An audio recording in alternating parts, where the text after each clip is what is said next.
Another beautiful night for baseball in Pittsburgh as the Pirates welcome in the Los Angeles Dodgers. It's the first of a 4-game series, a free shirt Friday. Friday night rocks in the Berg. Greg Brown, Steve Blass, Robbie Ince-Mikowski with you. And tonight the Pirates trying to snap the Dodgers' 6-game winning streak while the Pirates are trying to get back on a roll, Steve, and they will turn to their rookie right-hander Jameson Taillon, who will be making just his 4th Major League start tonight. Yeah, they're hoping that Jameson can stop the bleeding, and I don't think he's going to get caught up in the enormity of the situation that the Pirates have been struggling too much. I think he is really concentrating on getting his footing at the Major League level. So what I'm looking forward to is seeing that really good tight curveball and good control, getting out in front in the count and these various at-bats against the Dodger hitters. That will be a key for him. And also tonight, a rookie joins the team. We saw a lot of him in spring training. We're talking about the Pirates draft pick 3 years ago out of Mississippi State, a 6th rounder, Adam Frazier, the left-handed hitter.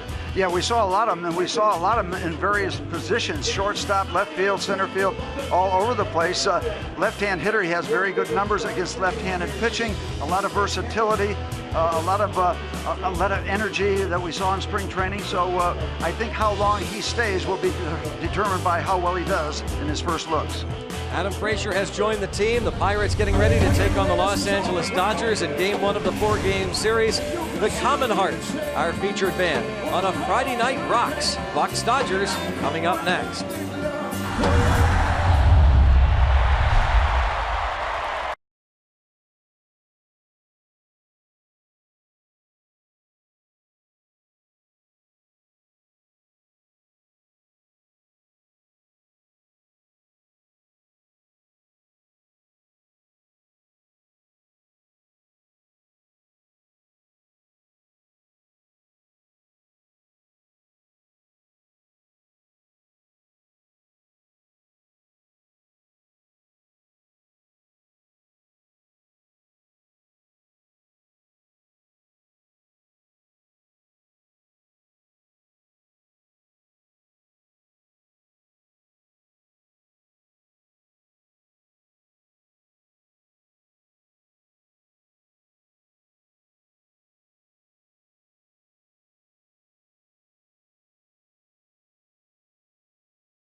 Walking across that bridge tonight, time is growing near. PNC on a Friday night with family down here. Here we go on Friday. Let's get it done on a Friday night. Pittsburgh on Friday, it's what we do.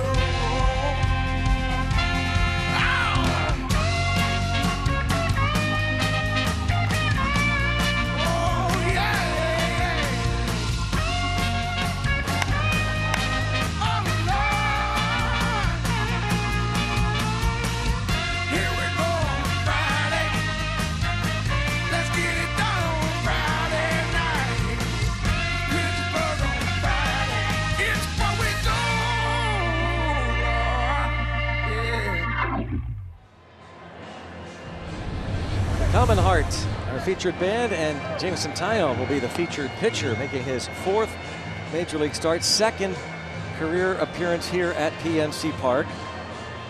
Last 2 outings were on the road, a gem against the Mets, and then, well, maybe some called a little dose of reality against the Chicago Cubs at Wrigley Field. His last time out, though, as Clint Hurdle and others pointed out, he never shied away. He kept going at the Cubs. And we take a look at the Honda starting lineup.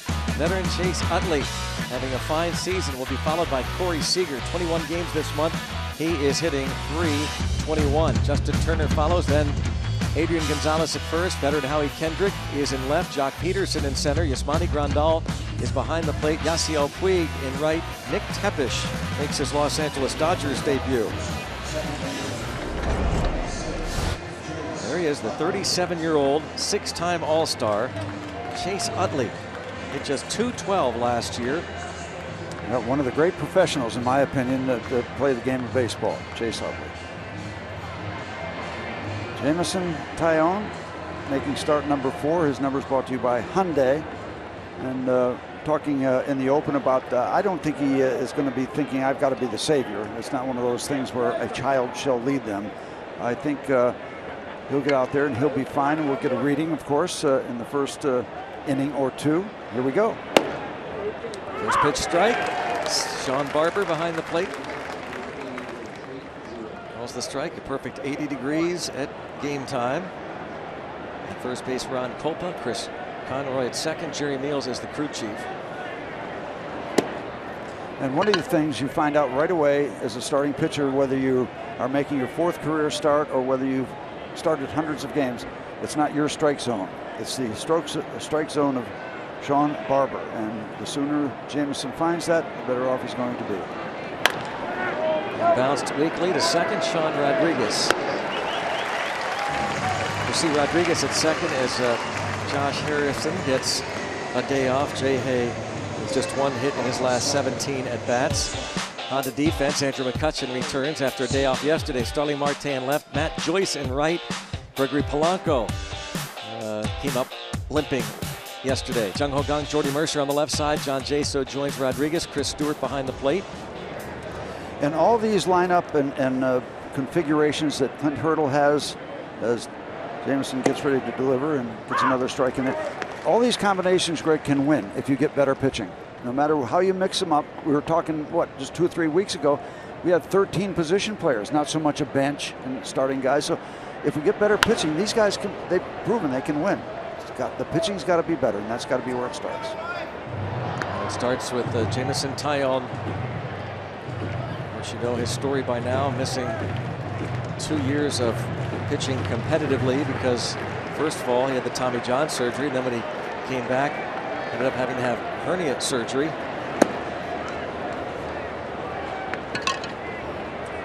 Certainly loved what he did against the New York Mets. That was just so impressive. And I just love seeing that good tight curveball, that downer curveball. Hope we get a good look at a lot of them tonight. The other way, and sun could be an issue, but no problem for Marte. And that 94-mile-an-hour fastball, a nice compliment to that downer curveball. 94. Rivers Casino tips to win. Yeah, a lot of Jameson. You want him to go 6-7 innings, hopefully. And a Friday night Marte Parte. It already started out on Federal Street. Let's just keep it going inside PNC Park. Good to see him back in the starting lineup.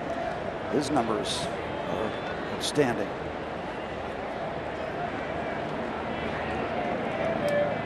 Now Justin Turner.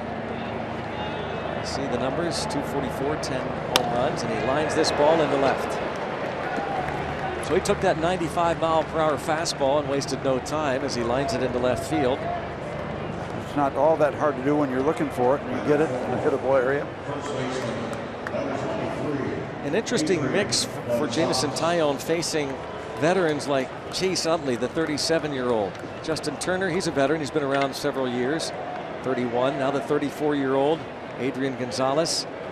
Howie Kendrick, who will turn 33 in a few weeks. And mixed in with the likes of the rookie Seager, who he got to fly out to left. Not the power numbers for Adrian so far this year, just 6 home runs. Slaps it to left, fair ball. Kicks off the short fence, comes right to Marte. The Pirates get a bit of a break there. And a bit of a break in that all this business that has just erupted occurring with 2 outs. Still a chance to put up a 0.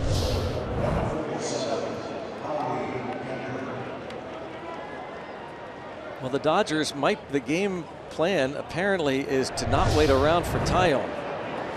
Go up there and he's going to be around the strike zone, take your hacks. He's thrown 9 pitches and already 4 balls put in play.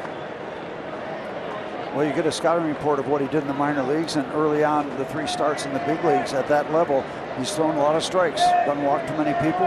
All fastballs so far. And another one in to the veteran Howie Kendrick. And that's not a bad idea if you want to look for fastballs. Well, here's one right under your chin.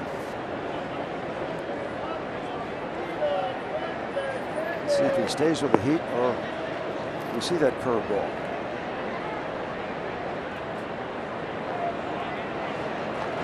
There's the curve. And a strike with it.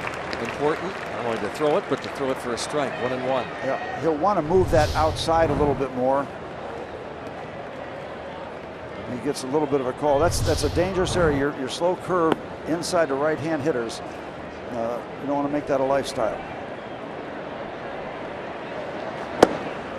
You do on that 95 with a little movement down and in.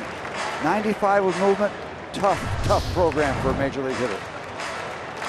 Speed, and then you see that Stewart had to take it on the backhand side. Nicely done.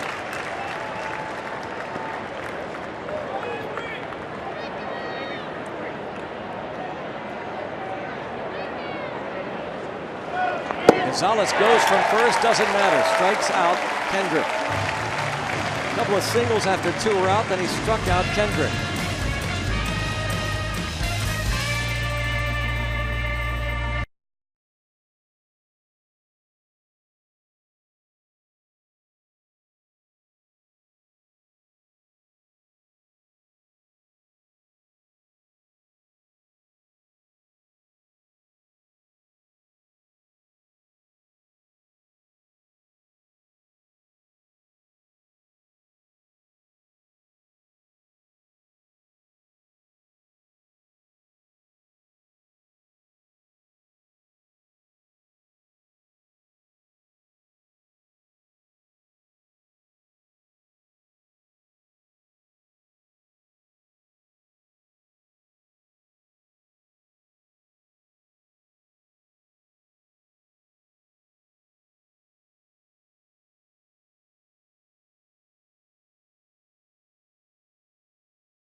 PNC Park, RAV4 starting lineup for Clint Hurdle's Pirates.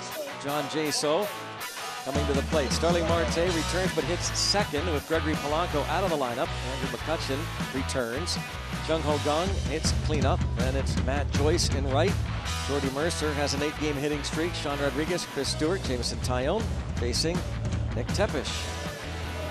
Dodgers called him up from AAA Oklahoma City. He has major league experience. He has started 39 major league games over a 2-year period with the Rangers.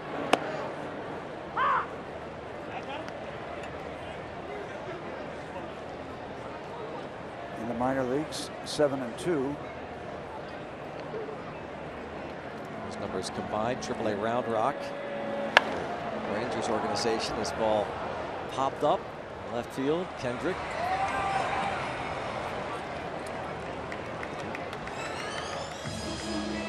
27 years old, out of Kansas City, Missouri, 6'4", 240. Tepish.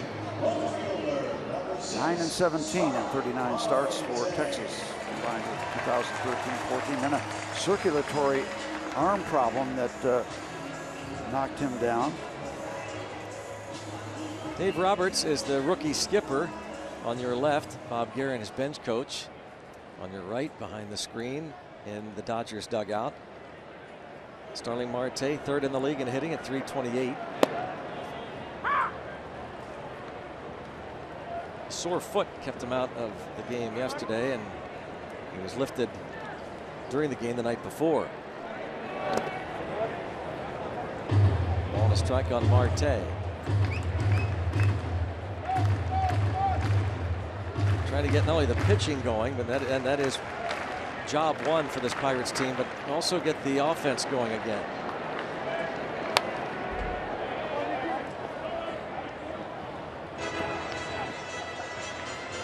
Well, one aspect of your team game can carry you, or at least keep you competitive, but when you're struggling both pitching and hitting, those are tough times, and we're knee deep in that right now. Marte lines it toward left, but Kendrick going to be there. That sun didn't bother him. That is a factor. It's bright out there for the first inning or so. Got the sunglasses on top of his. Well, you always want to have them ready. Bill of his cap. Yeah, have them ready. He'll probably bring those down when the sun goes down. Get out of that sunshine. You can put them on. Just give you an idea of that half moon effect. I don't think Marte had them on either, so. Maybe it's not as much of a factor as we think. Jock Peterson does, dead center. Sunset's directly behind him. Here's Andrew McCutchen now. And Kendrick this time won't get there. Andrew McCutchen, a career .316 hitter against the Dodgers, admired in easily the worst slump of his career, and he's taken just about every word of advice from every corner of the world, it seems. And as Clint Hurdle said today, it's, you can take all the advice you want, do all the work, but it always comes down to the individual. He's got to do what he believes he needs to do to get things right. Well, you do try everything, and you do listen to everybody, and you try to filter it all out, sift it all out. Sound like a guy that has some experience in that regard. Oh boy, in 1973, I had 250 coaches. All well-intentioned. All very well-intentioned. 250 coaches. Jung Ho Kang t-shirts given away, a free shirt Friday. So he's their man tonight. Pretty cool looking shirts.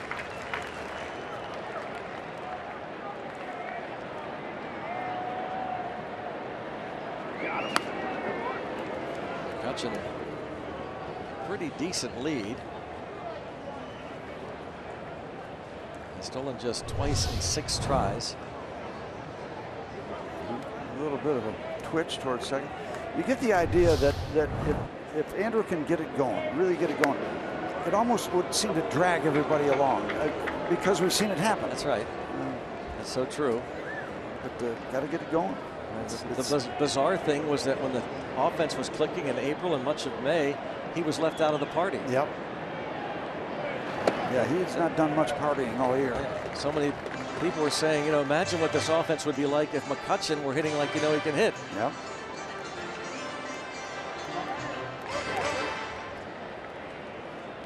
Two 2-0 on Kang.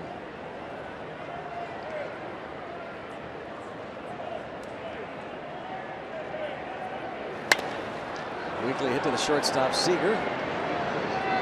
That'll do it. 2-out single by McCutchen, a line out by Marte, and we're underway. 1 inning, 0-0.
Pirates Baseball on Root Sports is brought to you by Allegheny Health Network.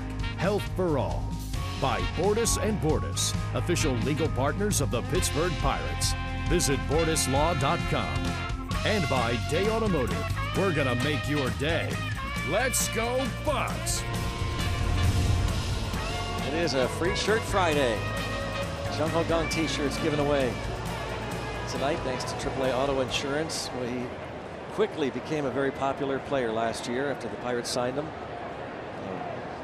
Seoul, Korea. Now 29 years old, Jung Ho Kang. The injury in September last year, making his way back this season. Jock Peterson, big swing. Peterson, Grandal, and Puig.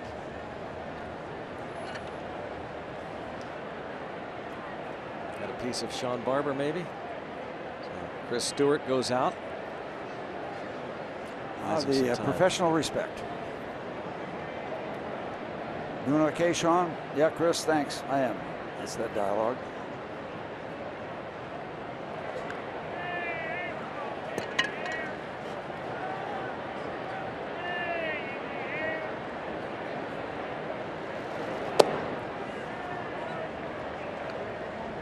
Jameson in the first inning threw a couple curveballs, not the real biter yet. We saw one kind of inside, kind of rolling a little bit. We're used to seeing that really sharp downer when he's cooking.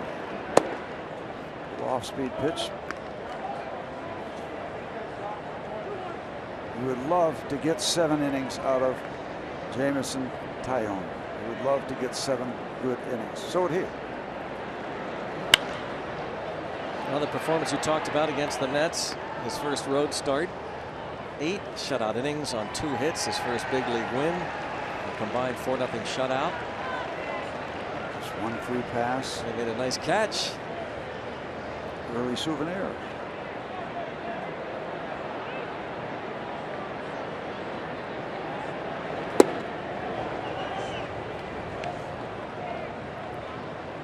Clayton Kershaw, the best they have. We'll see him on Sunday night.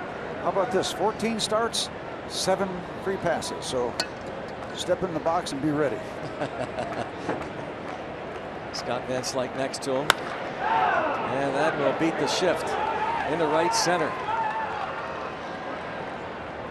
Jock Peterson. A leadoff single here in the second.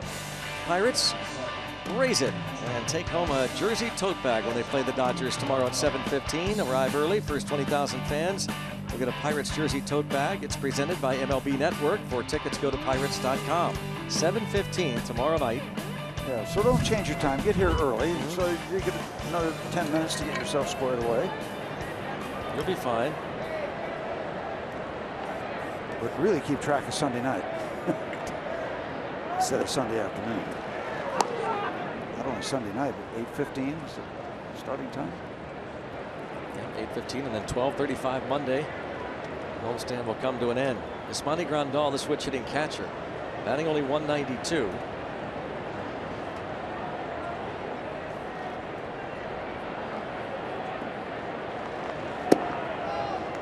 Peterson has stolen 4 bases in 6 attempts.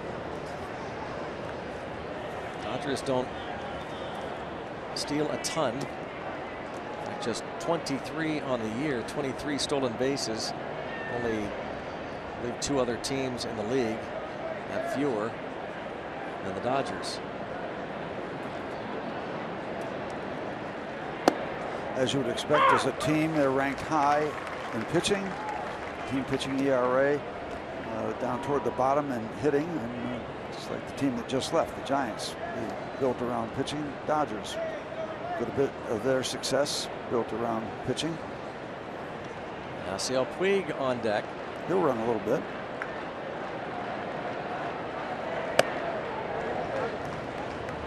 Chris Stewart trying to get Taillon to bring that pitch down.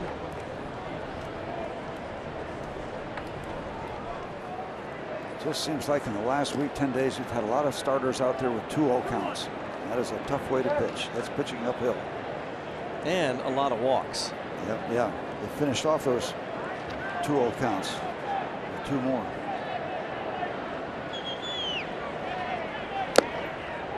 times the Pirates struggling in this month of June. They are 5-17 in the month of June. The pitching staff has walked 85 batters, the most in the National League. Only the White Sox have walked more opposing hitters. Just to give you some idea, the Cardinals and the Astros have walked the fewest this month, 45, compared to the Pirates' 86. Almost half as many. You saw one of the main culprits has been a real struggle for Liriano. Could be two if they hurry, and once they get him, they'll get him. Ball doesn't run well. The key was getting Peterson. They did. DP. Pitcher's best friend, no matter how old you are. Rodriguez to Mercer to Jaso. Tyon loving it.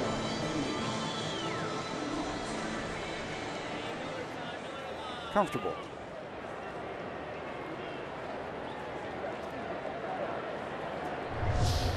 Say hello to my little best friend.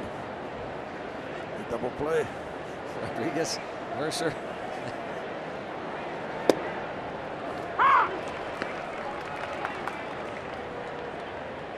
It sounded like Tony Montana. That's right. Scarface. That's right. Say hello to my little friend. A base hit to left for Puig. Yeah, they're not waiting around very long in these at bats.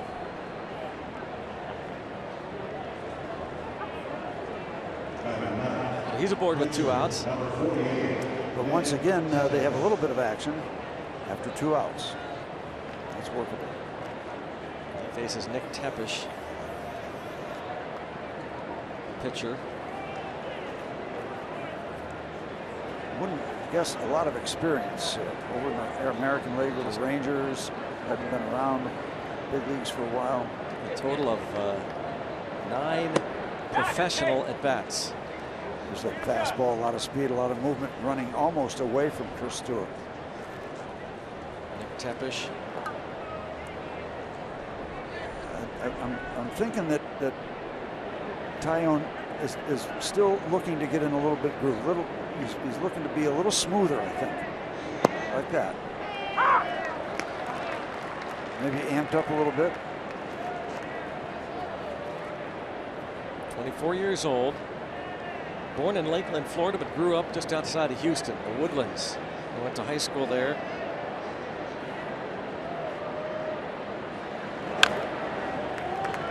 That's quite a change in neighborhoods. Lakeland, Florida, the Woodlands. I think Doug Graybeck owns most of the Woodlands. Yeah, I think so. He purchased most of it. Okay, Jameson, you got him where you want him.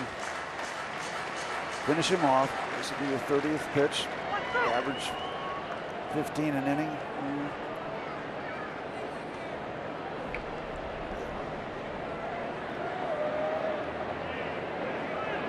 Yeah. Finished him off. Tyon's second punch out. 0-0.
field advantage. Matt Joyce has done some of his best work here at PNC Park this season. .321 hitter here with an OPS of over 1,000. 5 homers, 15 RBIs, and just 66 plate appearances over 11 starts, plus 20 pinch hit appearances for Matt Joyce, who will lead off the bottom of the second inning against Nick Tepish. And these two had a bit of a history a few years ago, as Nick Tepish's first career strikeout was against Matt Joyce. He made his first big league start as a member of the Texas Rangers against Tampa Bay, 2013.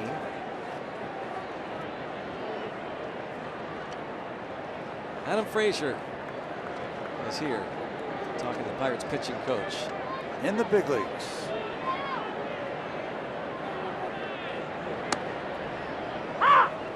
Pretty good credentials when you get called up and you're leading the league that you came from. Leading the International League in hitting. Now, we were impressed in spring training watching him, and no question Dean Traynor, AAA Indianapolis, Butch Weiniger, whom we spoke with earlier today, the hitting coach at Indianapolis, raving about not only what he does at the plate, but just the young man who is far from intimidated. 2-1 on Joyce. It's the kind of personality profile you'd like to see. Somebody coming up through the organization, confident in what he can do.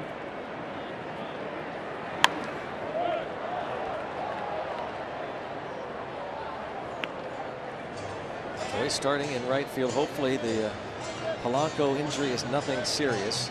We saw him grab his leg running to first base after putting a ball in play late in the ball game yesterday.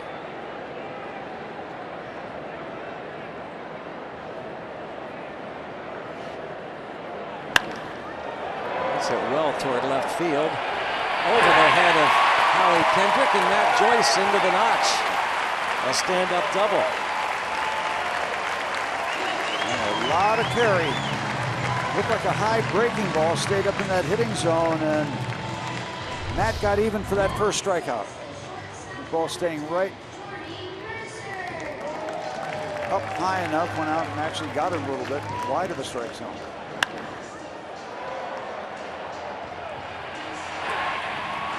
All he can do is chase those down. Hope he doesn't get 3.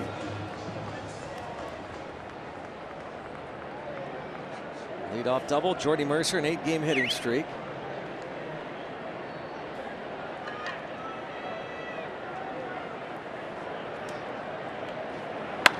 Lines this to right, a 9-game hitting streak. Hit too hard to even think about sending Joyce, and Puig will throw all the way to the plate, and that's heads up from Jordy Mercer. And that's Yasiel Puig. Dodger fans have seen it from day one. Sometimes the very best, and sometimes the questionable. Yep, absolutely. No, and you know, you got to be out there knowing they're not going to risk anything at third base. You got something going. You're in business with nobody out. If you're an outfielder, you got to say, are they going to try to score? And something that's hit sharply to me. Again, this is nothing new to Dave Roberts or the Dodgers. Since Puig was signed out of Cuba, sometimes he just puts on an unbelievable show with his athleticism. Sometimes brilliant play, but then he can make you scratch your head. I'll tell you, I'm glad Jordy Mercer made it, because that was risky. But you saw the high throw. Nobody's going to catch it. Well, you got to go on that play. Sailing over Gonzalez all the way to the plate. And Dave Roberts, that facial expression told it all. And now Sean Rodriguez with a chance to give the Pirates the early lead. Mercer, a 9-game hitting streak. He is on it right now. Nothing cheap about a lot of these base hits.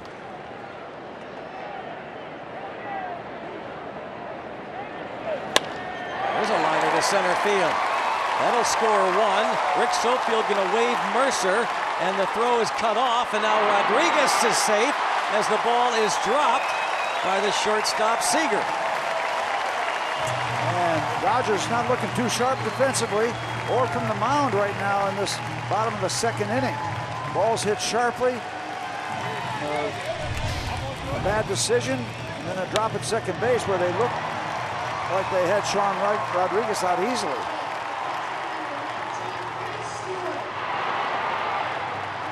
And another missed cutoff. Oh, Seager can make this catch. He's out. So Gonzalez did the right thing, but and probably Steve Rodriguez does the right thing too, right? I mean, might as well. Of course, the issue that throw. takes the drama out of home plate. So all of a sudden, serious action here in the bottom of the second inning. There's Chris Stewart.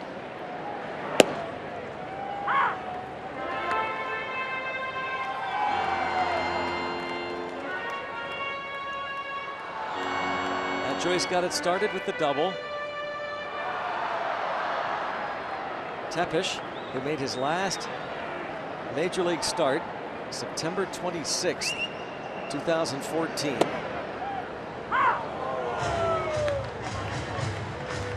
Stewart not so sure, but it was a strike. According to the W.B. Mason strike zone.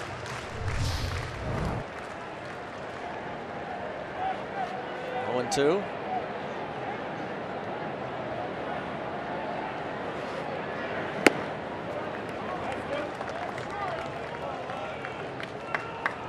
Tepesh's numbers combined with the Rangers and Dodgers minor league system. He signed a minor league contract June the 6th with LA after he opted out of the minor league deal with the Rangers.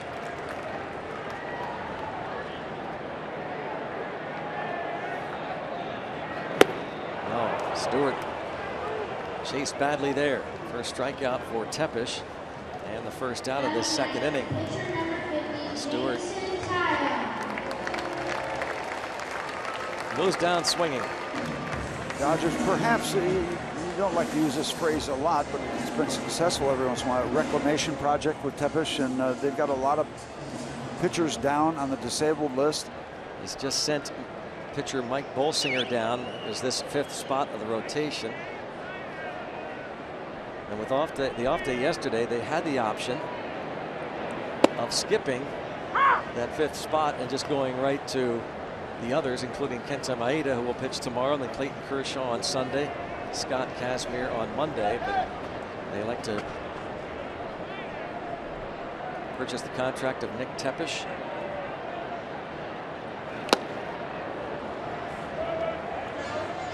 Tyone 0 for 4. With 4 strikeouts. Time to put the ball in play, Jameson.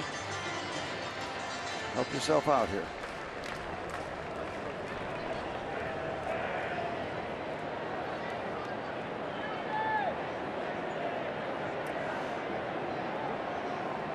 John Rodriguez, a 2-run single.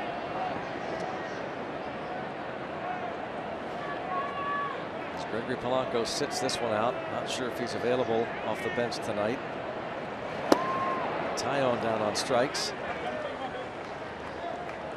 It'll be up to Jaso to pick up Stewart and Tyone. Save big by using your Giant Eagle Advantage card. Get up to $10 off tickets on Sunday home games. All you have to do is show your Giant Eagle Advantage card at the PNC Park ticket windows or go to pirates.com/advantage card.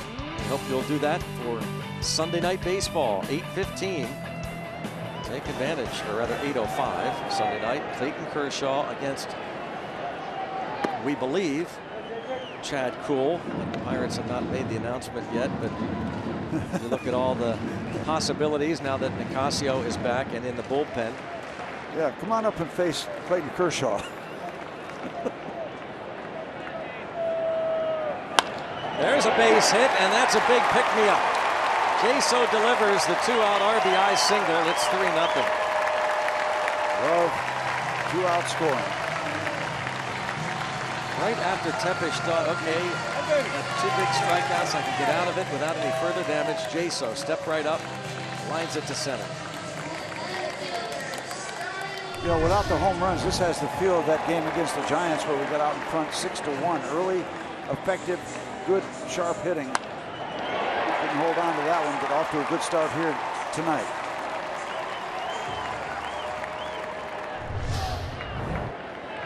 Jaso's 22nd RBI.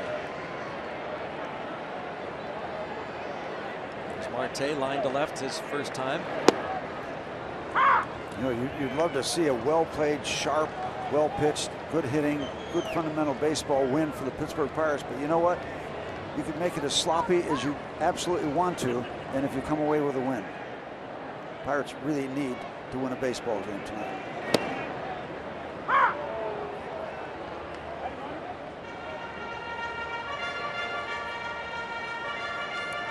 Marte only a 167 career hitter versus the Los Angeles Dodgers. They have done quite a job over the years against Marte.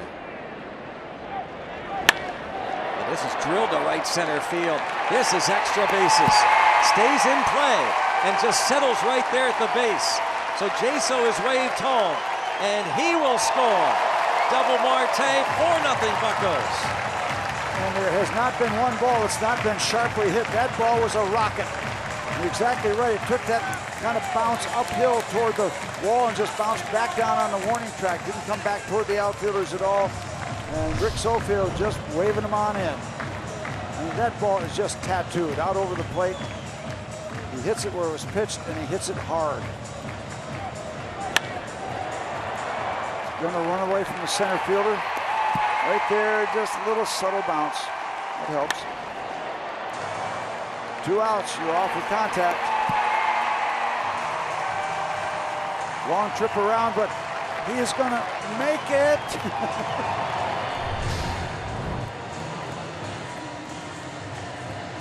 4-0 ball game. Rick Honeycutt with a visit to the mound.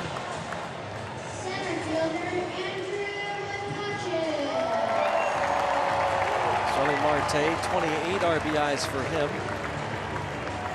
And Harry Polanco, just two. We don't want any more. Just those doubles. Marte continues to pummel right-handed pitching this season, by the way. We'll get to that story as Andrew McCutchen singled last inning.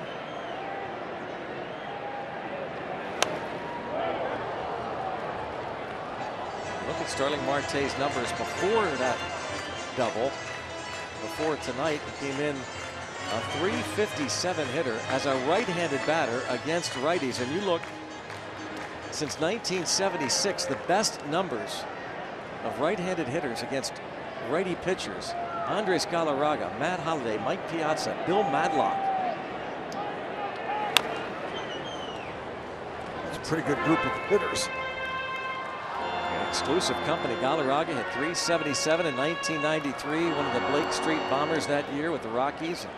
The big cat. Remember Matt Holliday, his early seasons with the Cardinals, still hitting and producing, but .366 in 09 with the Redbirds. Piazza, the former Dodger, 1997 hit .361 against righties, and Bill Madlock, who would become a Pirate in 1975, was a Cub, and he hit .357 against right-handed pitchers, as Marte was hitting .357 before tonight against righties. Madlock, multiple batting titles. You could not get inside to Bill Madlock. Just too quick and tight in there. Short, quick stroke, huh? 1-2, and popped up. Adrian Gonzalez makes the catch. The Pirates score 4 times. 4-0 after 2.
Pirates baseball on Root Sports is brought to you by the Chevy Tracks and your Western PA Chevy dealers.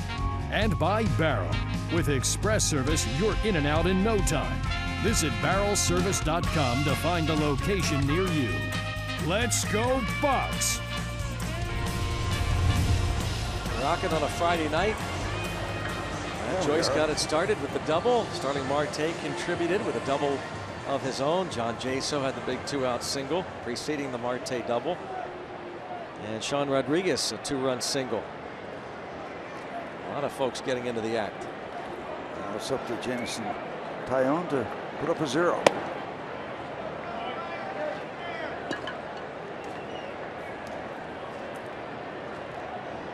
Chase Utley bounced to second his first time up.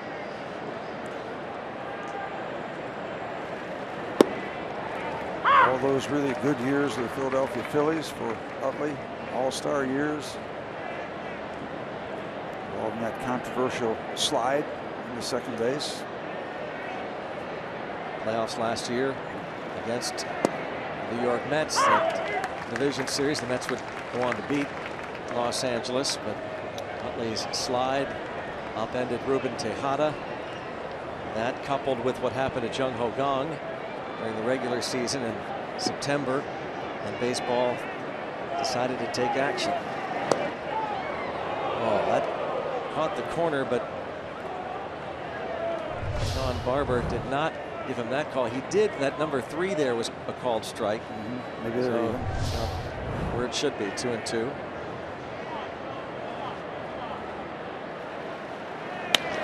Utley just slaps it toward left. 1 out.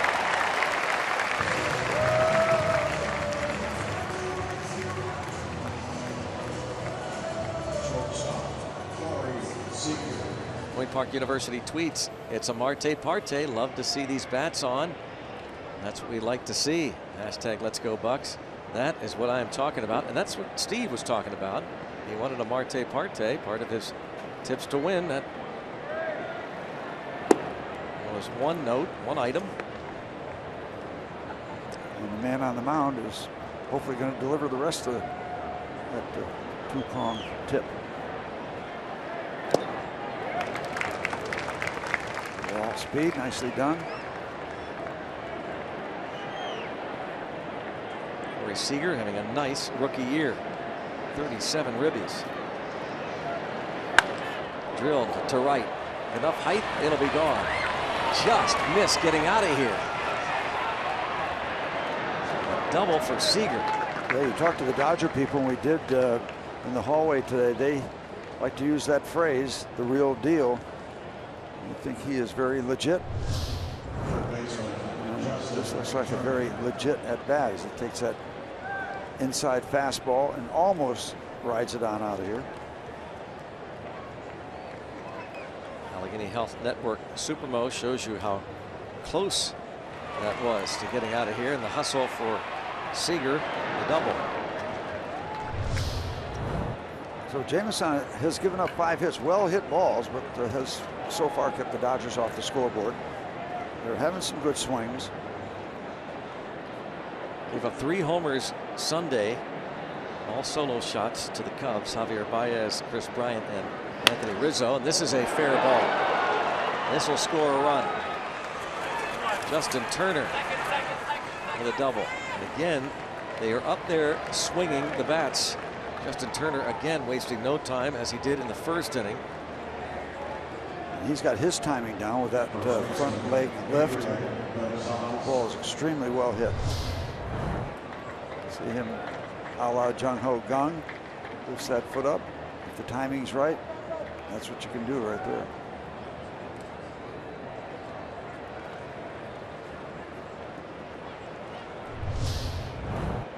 Justin Turner 2 for 2, his 33rd RBI of the year, and the Dodgers on the board.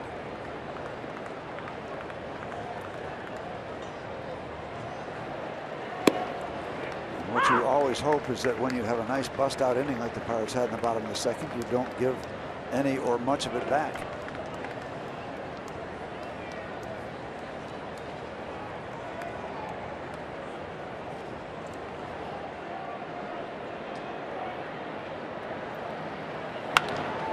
Jammed him. Boy, that was nicely done.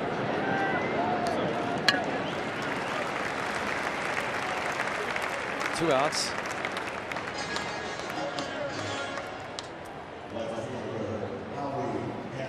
Got into his kitchen a little bit, sawed him off, a routine little bouncer out toward first, and that's in on the hands.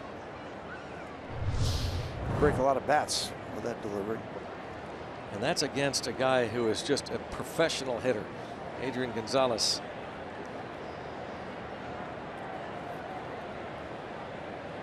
Four-year-old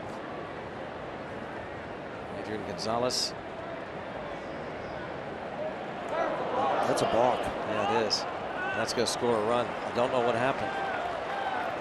Looked like he lost his footing, caught a cleat or something. Wow. First balk of his major league career, and it couldn't have come at a worse time. Now that lead is cut in half.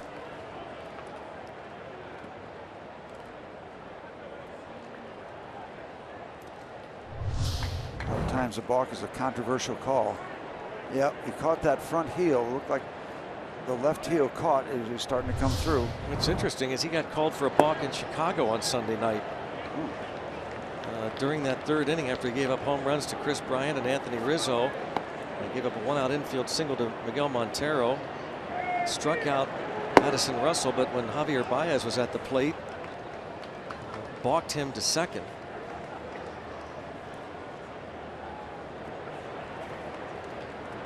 So now, just hoping that doesn't rattle him at all. Not that we would think it would.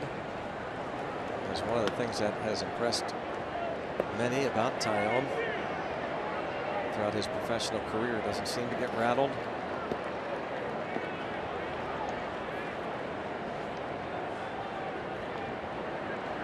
Just unfortunate. He just caught a heel as he started to come forward.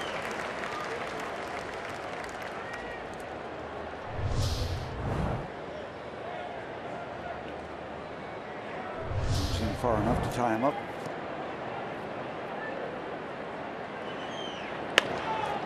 To third, Jung Ho Kang on the first. So a couple of runs. Unfortunate. The second one scored on the balk.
Pirates back to work on offense. Jung Ho Kang, fans everywhere. Jung Ho Ho and a bottle of rum. That was Tim's call, wasn't it? Tim Neverett. Tim Neverett called a home run call on Jung Ho. Jung Ho Ho and a bottle of rum.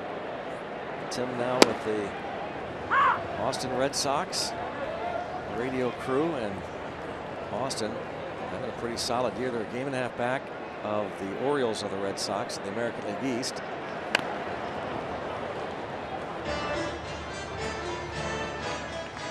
Austin at Texas tonight. Jamison Tyone contemplates his top of the third. Yeah, just because even perception, you give up one run, okay, you're up 4-1. Now the second one with the ball, you've cut that lead in half. It's just got a different feel. But still good to be up 2.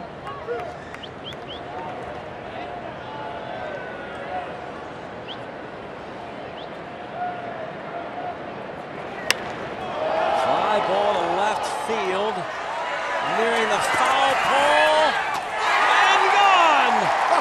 Jung Ho indeed! A Jung home run, and it is 5-2. Boy, you talk about tucking it inside the foul ball. That might have scraped part of it.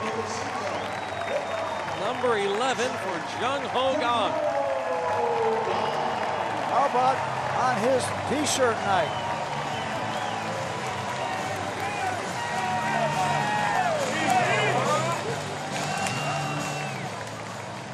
That is great. The night they give away Jung Ho Kang t-shirts, it makes everybody happy. Jung Ho Ho and a free t-shirt. Woof, woof, woof. That's pup night. Yeah, true. Let's try a little hook shot. Go out on the outside corner, bring it back, and just tuck it over the 325 sign. Yeah, you don't have to waste a lot of space and distance. That's hit hard, but right at Utley. Maybe harder than home.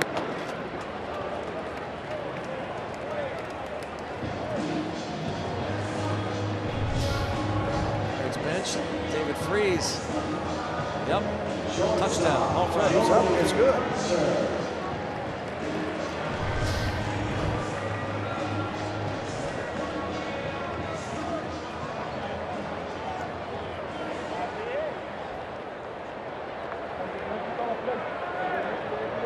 That's fun.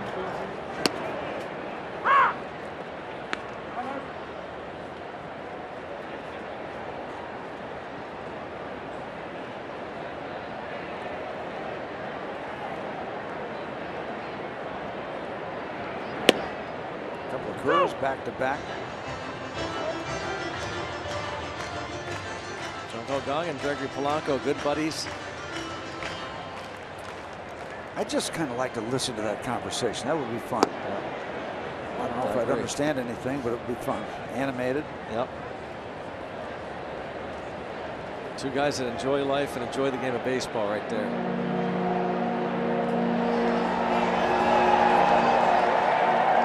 We're watching it from the Gateway Clipper. Jordy Mercer decides to call timeout.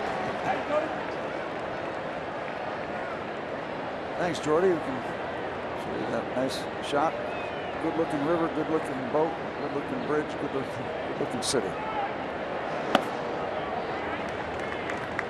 2-2. Pretty decent looking score.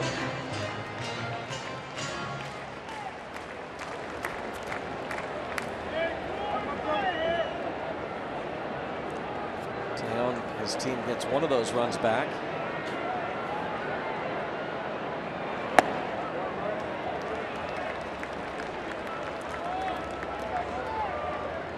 There have been some hard hit baseballs tonight.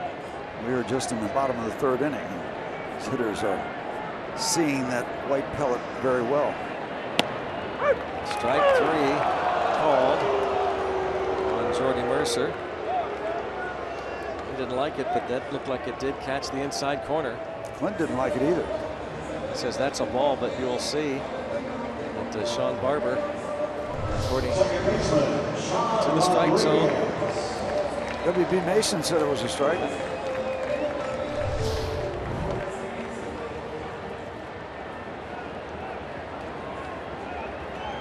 Sean Barber got that call right. Here's Sean Rodriguez. Singled in a pair in the second.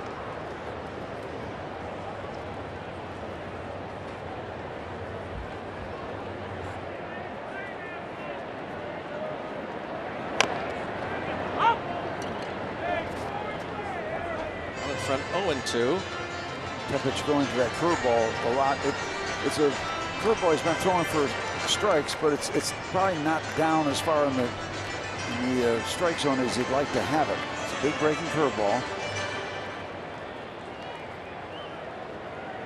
Only walked 13 this season in the minors, combined with Round Rock and Oklahoma City, AAA affiliates of the Rangers and Dodgers respectively. He is the 8th starter to be used by the Dodgers this season. He's going to slice out of play.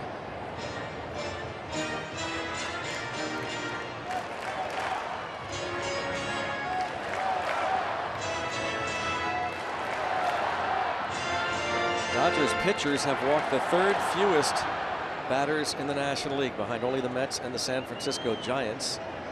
And they've also collected the 2nd most strikeouts, behind only the Washington Nationals. Well, it's hard to gang up on Scherzer and Strasburg in that category. Yeah, but Kershaw does his best.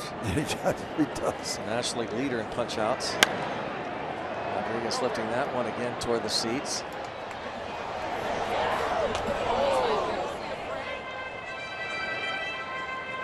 Rodriguez getting a lot of playing time with some of these players nicked up a bit. Started in left field last night with Starling Marte out. Getting the start at second base as Josh Harrison gets a day. Started at shortstop the night before. This is grounded to the Dodgers shortstop. Seager throws out Sean Rodriguez with Jung Ho Kang's home run. Number 11 of the year, 5-2 Pittsburgh.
UPMC scoreboard.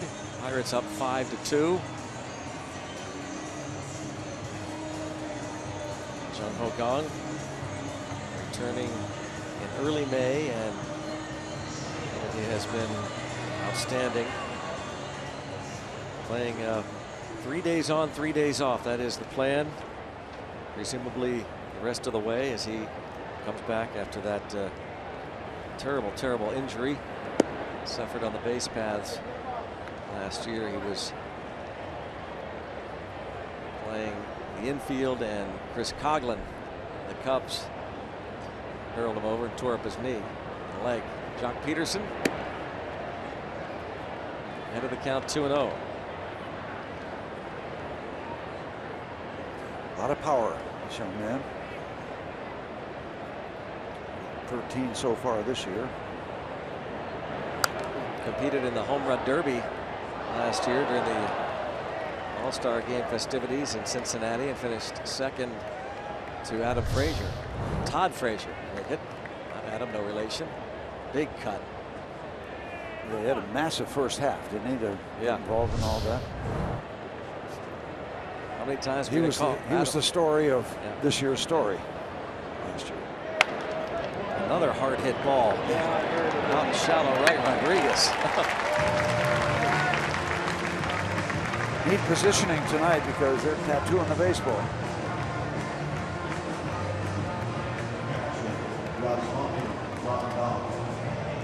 We're going to get to some Point Park University tweets. Jung Ho with the cannonball right on the line. King Gong, the Korean beast, my man, going, gone to the Gong Show. Hashtag the Gong Show. Hashtag Godzilla. Going, gone. There is Adam Frazier. I know he's been sent to the principal's office, looks like. Yeah. Taking it all in, his first major league game. Mississippi State. Do we know if he has a preferred position? He's played all over the place. He's bounced around. Started to play a little bit of shortstop down at AAA this year, but he has. Clint Hurdle had him bouncing around everywhere. Spring training. Jordy Mercer over on the other side of the bag. Takes care of Grandal.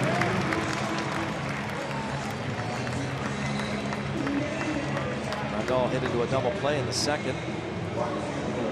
With all the things that go on during a 6-month major league season, versatility is a thing you like to have a lot of. And it looks like Adam Frazier kind of wears that tag, at least at this point in his career. Yeah, he's going to be fun to watch. You're going to like him. A little spark plug.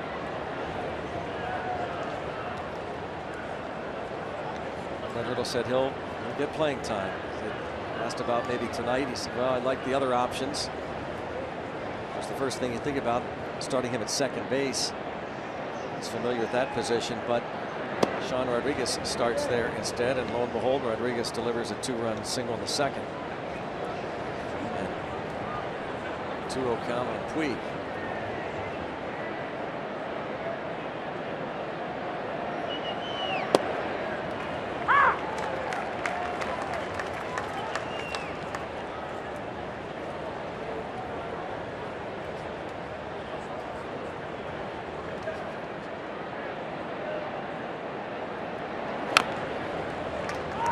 Dodgers have said that Puig has kind of settled in and is steadier, playing more stabilized type baseball, maybe better fundamental things. But a guy with that reputation, when he makes a mistake like overthrowing the cutter, all that stuff comes back until you're well beyond that. And I don't know if he's well beyond it or not. There's a lot of that in his background. I don't know whether I assume Tyone faced Puig in the Pan Am Junior Championship game against Cuba. He struck out 16 Cubans. He's not going to strike him out here. He's going to get him to ground out, however. 1, 2, 3. We head to the bottom of the fourth. 5-2 Bucks.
It's time for the Toyota RAV4th inning.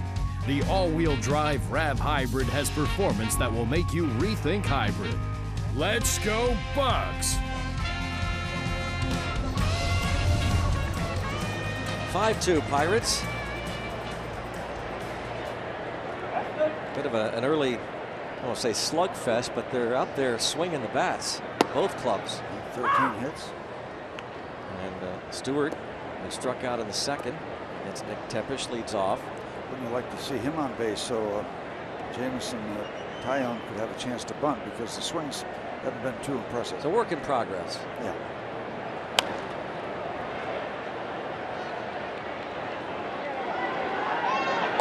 So Pirates catcher Chris Stewart pops out. Earlier today, the Pirates sent Jacob Stallings back to make room for Adam Frazier. And our Allegheny Health Network injury update: Francisco Cervelli has been running and working out and throwing, and for the first time he put that catcher's mitt back on. And talking to him very briefly today on his way out, he said he feels good, had a big smile on his face. He is getting anxious and getting more excited about returning down the road sometime after the All-Star break. So are we. Yeah. There it is. Oh, almost got all of it. Tile bounces to short. Way to put it in play. Step forward. Almost out of here, huh? Almost. I mean, just missed it. Just got top half of the ball a little bit. He's on it. I look for good things. Well, when you're a Pirate pitcher these days, you do end up hitting, right? They've learned to do a nice job with the bats. I'll trade that ground ball in for 4 at bats. Yeah. 4 for 4s. Let's get up there 4 times. Halfway there. 0 for 2. Jaso has flied out and singled in a run. Tepesh looks for his first 1-2-3 inning. Retired the first 2 men of the ball game, Jaso and Marte, and McCutchen singled.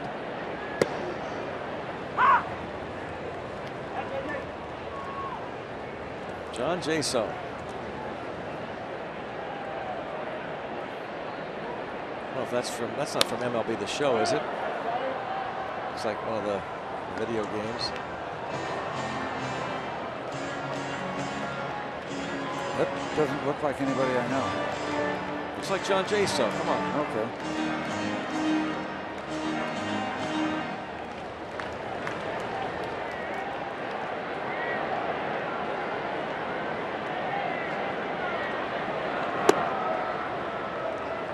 One ball, 2 strikes. He did have something a little more flattering.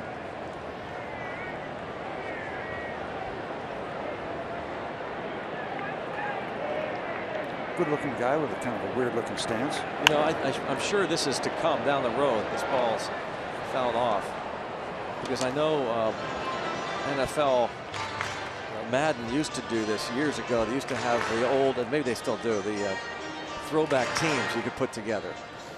You know, some of the great teams. Well, someday MLB The Show is going to do something like that. We're going to have guys like you. Wouldn't that be fun to see yourself in a video game? Yeah, with hair and everything. Or whatever you want. Whatever I like want. That? Yeah, a lot of hair. Dreadlocks. That's your request. Yeah, I like that. Dreadlocks with no hat. The 71 World Series. Here's Blast with dreadlocks. Or look, at least one of those beanies with a little propeller on the top.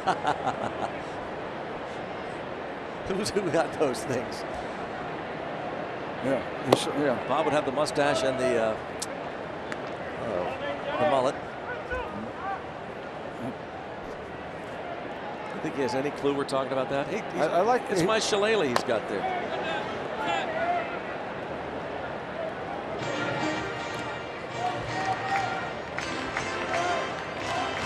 Actually, it was a gift to you. Yeah. Well, I actually bought it in a charity auction. Oh, did you? But he looks like a man that is going to be leading his followers. Yeah, looks like Moses. Yeah. He's going to part the Allegheny River. Left on the center.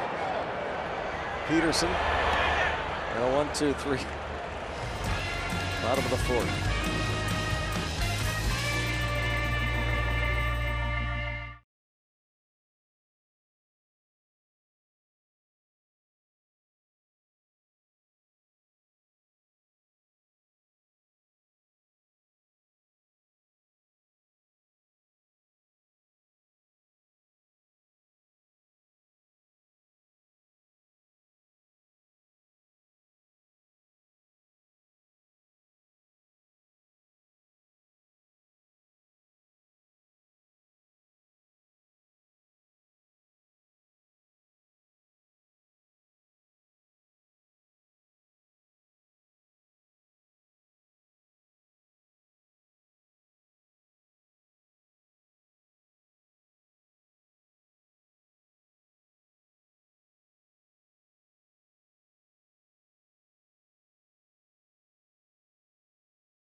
5-2 lead here at PNC Park. I'm Robbie and Smikowski. Well, as Greg and Steve were talking about earlier, Adam Frazier called up to the big leagues for the first time.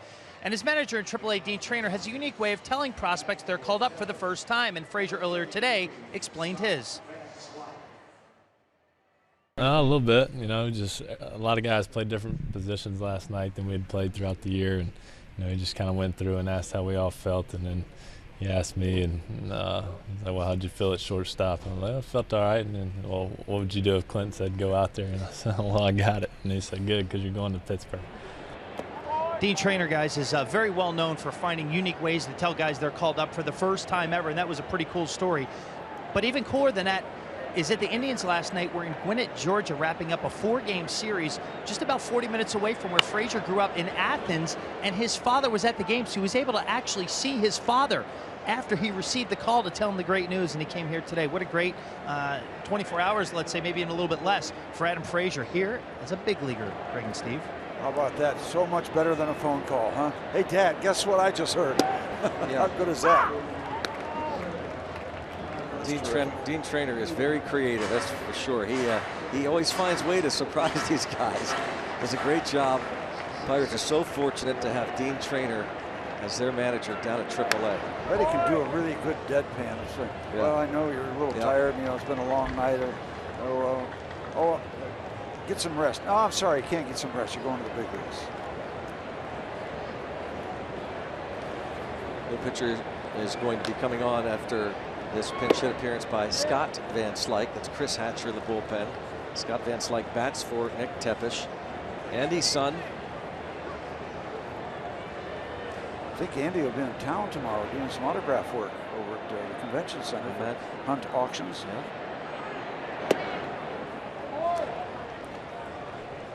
Ball 4, ball 3. It's ball 3. Yeah, they just changed it. Just changed it back to meeting 4. And fans are just realizing what happened. We'll give a little smile. Yeah, come on. I know your dad would. Yeah, give it up a little bit.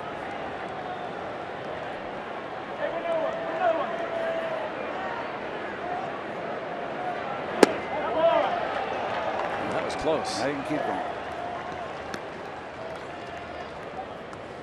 Leadoff walk to the pinch hitter, Scott Van Slyke. His dad came to the Pirates in a big trade before the 1987 season, and that was just one of the key components to turning that team around. He went on to win 3 consecutive National League East Division titles, 90, 91, and 92, with his dad patrolling center field, a Gold Glover, All-Star. If I'm not mistaken, that trade was made on April Fool's Day, and nobody believed it at first, of course. Tony Pena, one of the most popular catchers in Pirates history, dealt to the Cardinals. Chase Utley takes ball 1, and now Chris Stewart out. Is Mike Dunn? Mike Dunn, the pitcher. He came over in that trade along with Andy Van Slyke, and I think Mike LaValliere, right? Yep. You would have loved a lot about Mike Dunn. He collected newspapers every day, had 5 or 6 newspapers. Want to keep up to date with everything going on in the world? You guys would have that in common. I'll tell you the one story I remember about Mike. One story I remember about Mike Dunn, because I was around then when he had hit his rookie year. After his rookie season, there was a caravan, and we were on the road somewhere, and I think it was Mike Diaz. Remember Rambo? Oh, sure. Rambo was talking him up about how much money he's going to make and what a great year he had. And I mean, like, it was no doubt he was going to be a superstar. And I think Mike Dunn played one more year with the Pirates. That was it. Yeah, what did they have, a 14-win year? Or something? First year. Scott Van Slyke might have lost his footing coming back to the bag. Hit hard to center. Over the head of Andrew McCutcheon. Van Slyke held at third, and Chase Utley rips a double to center field. And that ball tattooed, a lot of carry. The hits are coming, and they're not bloops. I'm talking about both teams. That's right there on the outside part of the plate. Extend your arms and just Rip City. Andrew knew immediately couldn't get to it, just went back for the bounce. And the Dodgers very quickly set up shop. And now Ray Searage calling time. Greg, I saw this item before we get too far along. 61 years ago today, June 24th, Sandy Koufax made his Dodger debut in relief. Remember, he's one of those guys that the bonus babies in that era, if you got more than $4,000, you had to stay with a big league club. And that was the beginning of his 12-year major league career, where the first 6 weren't very good, but the second 6 were out of control, out of sight. He was one of your favorites. Oh wasn't yeah, he? I studied. I read the book that the lady wrote about him. She wrote the book in the concept and theory of his no-hitter against the Cubs.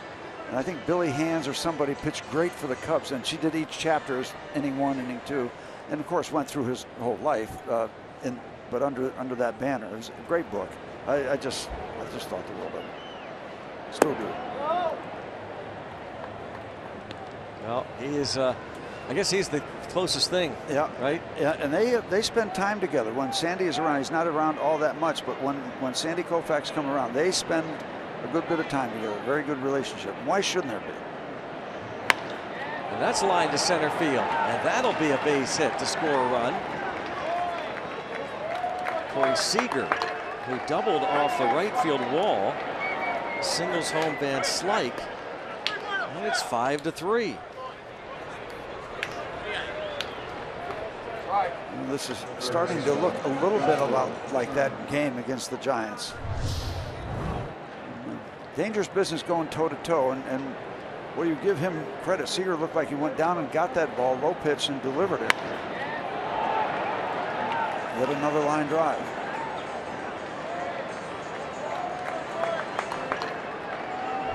Of their 8 hits, 7 of them came off the fastball. Now an off-speed pitch is ripped into center by Seager.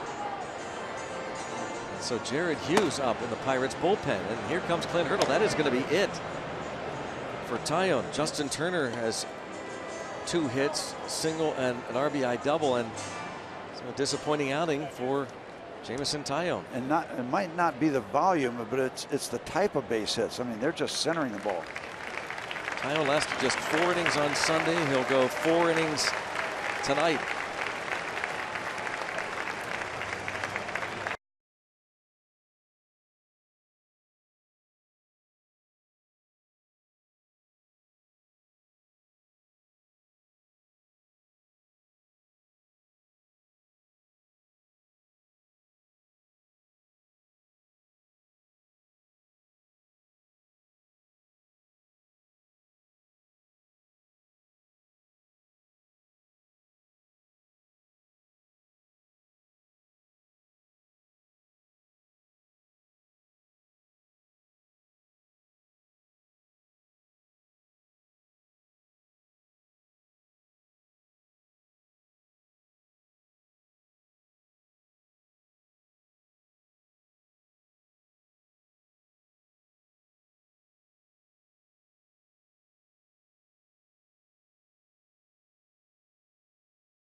About the Dodgers and the great pitching, Sandy Koufax. How about this day, 1965, Pirates beat the Dodgers 13-3. Willie Stargell, 6 ribbies.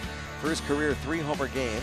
Came close to hitting a 4th. Bob Bailey, Jim Pagliarone each homered against Don Drysdale. Knocked him out of the game after just 3 2/3. Don Cardwell pitched a complete game for the Bucks. Jameson Taillon, just 4+. Gives up the 3 runs and responsible for both men on as Jared Hughes comes to the mound to face Justin Turner. And also giving up 8 hard hits.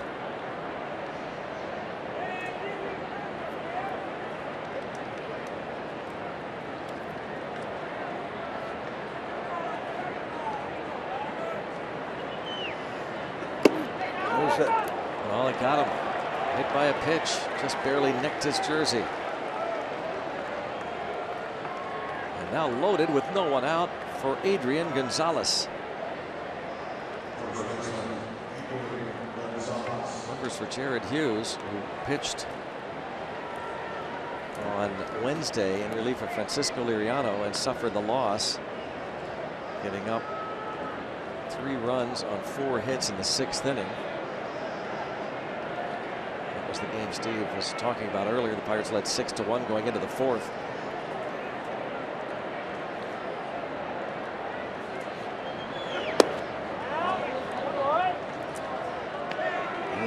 There's a phrase in the wreck of the Edmund Fitzgerald, the good ship and captain in peril.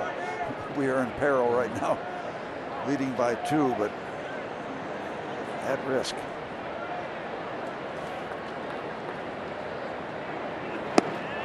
And one of the very best at the plate in Gonzalez. He, over the years, has really done a number on the Pirates. In fact, among active players, he has the 4th highest career OPS against Pittsburgh. That's on base plus slugging, 984. Albert Pujols, no surprise, the highest OPS against Pittsburgh. Hanley Ramirez, Giovanni Soto, just ahead of Agon.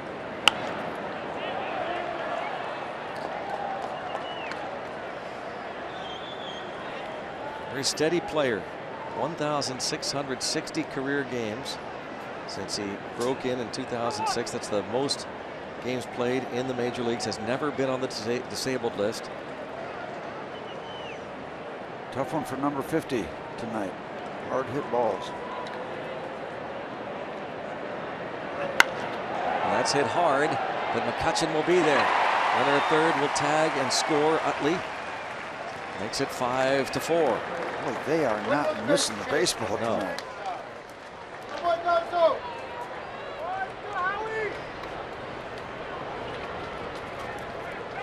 Again, talking about both teams.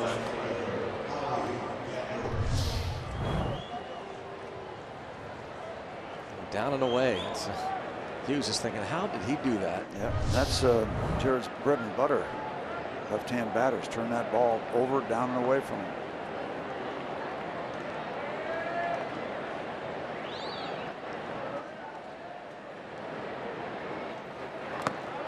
Nice pick by Stewart. That's a big save for the time being. Kendrick, they get him to hit the ball on the ground. He's hit into more double plays. He and Adrian Gonzalez more than any other Dodger, 9 of them.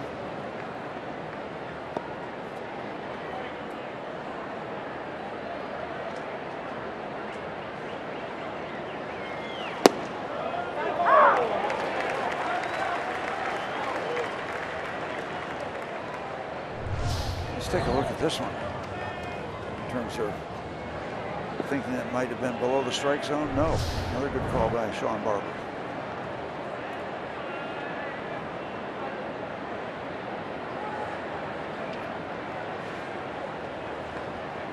Keeping an eye on Seager with Turner at first.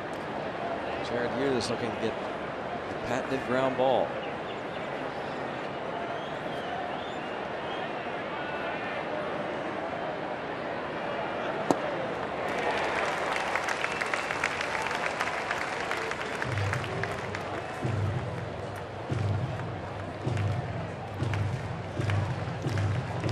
Find one way, any kind of a way to preserve the 1-run lead. It would be terrific work.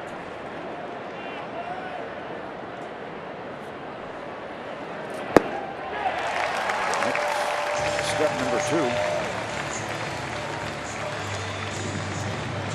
Kendrick goes down, and now it'll be Jock Peterson.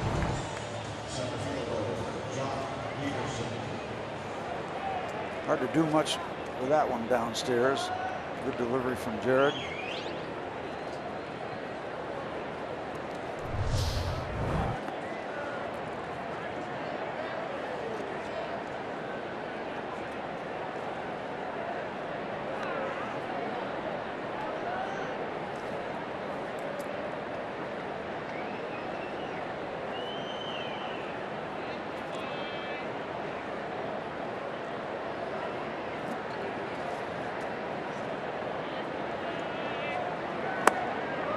Ball one. 1 for 2.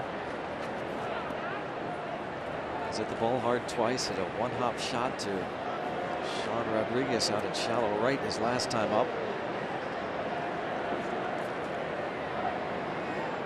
Jamison Tyone not happy at all. No, should he be? You don't want him to be happy in that situation. To center, right at McCutcheon. Another line drive, but that's an out. And that does it for the Dodgers. 5-4 Pittsburgh.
Friday Night Rocks, UPMC scoreboard 5-4 in favor of the Pirates.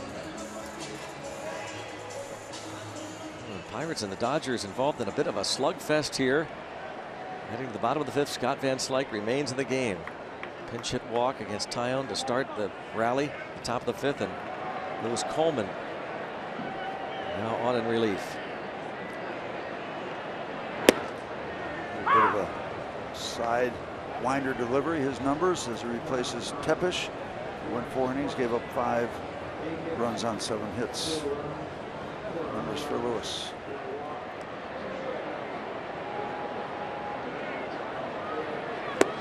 Another one of those pitchers that steps toward third, throws back across the body. Makes it a little more of a challenge for right-hand batters to hold their ground. There's a straight line from the middle of that rubber to the middle of home plate. And I know a lot of pitchers have done it, Steve, a lot over the years, but because of the success of Jake Arrieta, it's like the thing that stands out now among pitchers that do it. Yeah. You see what he does, then you see what Cueto does with a quick pitch. You know, a lot of people watching a lot of video. McCunney cut. Turner Ward there closest. Who can forget Turner Ward? Who can ever forget Turner Ward? Wow, does he really step over there? That used to be a no-no back in the day when I was playing, that throwing across your body was kind of counterproductive, that your body was blocking out your arm a little bit. But these guys do it. Different approach these days.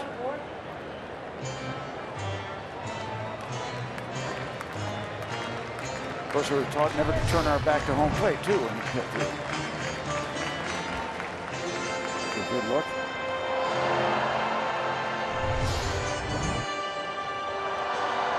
Not much fun for right-hand batters. Looks like he's stepping right in back of you. Reaching out, this should be another infield single for Marte, and it will be. No contest. It looked like he was running full speed.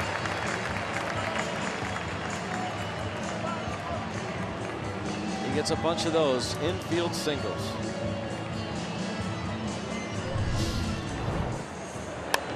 That foot that was hurting doesn't seem to be any problem right now. It looked like he knew he had that beat, didn't have to air it out.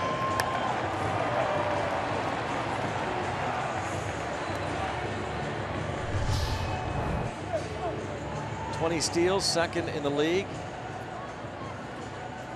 behind Jonathan VR of the Milwaukee Brewers. 2 for 2 tonight. Marte's back up over 330.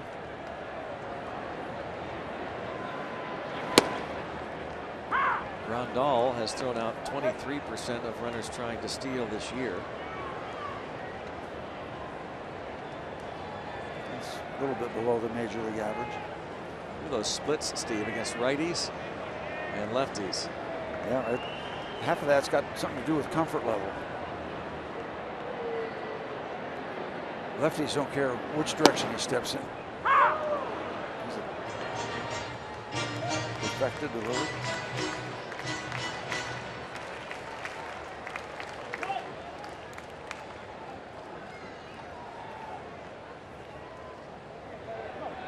Singled in his first at bat against Tepish.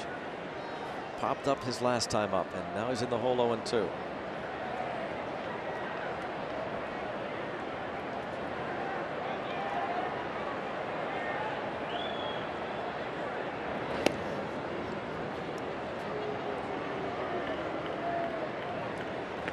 Decent move. Puts his hand back in the oven. Isn't that an oven mitt or something they call it? That's what we call it.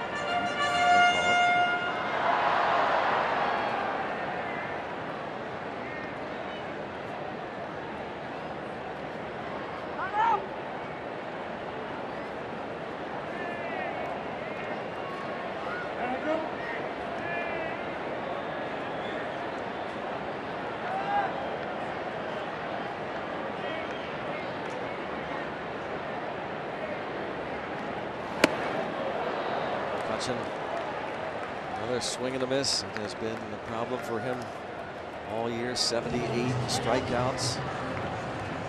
Tied for the 5th most in the league. Yeah, you're going to notice this pitch way inside. That's the thing with a guy who steps towards third. You're protecting the outside part of the plate. Now he comes inside, and that can cause you to chase all of a sudden. Kind of almost a surprise factor. Looks like he wants to cross far to the outside part of the plate all the time.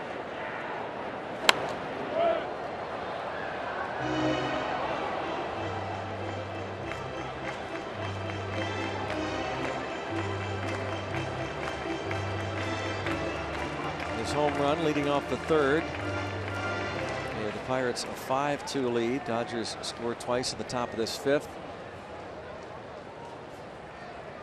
Homer traveled some 348 feet. You know Marte wants to run now.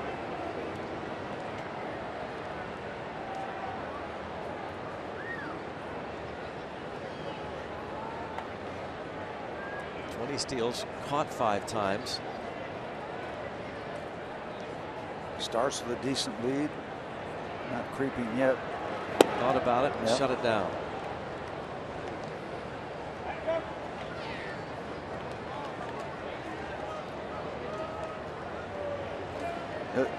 To me, the stolen base stealers have a tough time practicing their craft to really have a feel for when to take off. You know, they can work on their leads and breaks and all that, but when to go, that gut feel of when to turn it loose. It's hard to practice down in spring training or here. So it's not a game situation when you practice. When you talk about the stolen base, Steve, I don't know that there has been a stolen base in Major League history that got more attention than Dave Roberts when he was with the Red Sox in 2004. He's seated there behind the padded pole, manager. The Red Sox were trailing the New York Yankees 3-0 in 2004.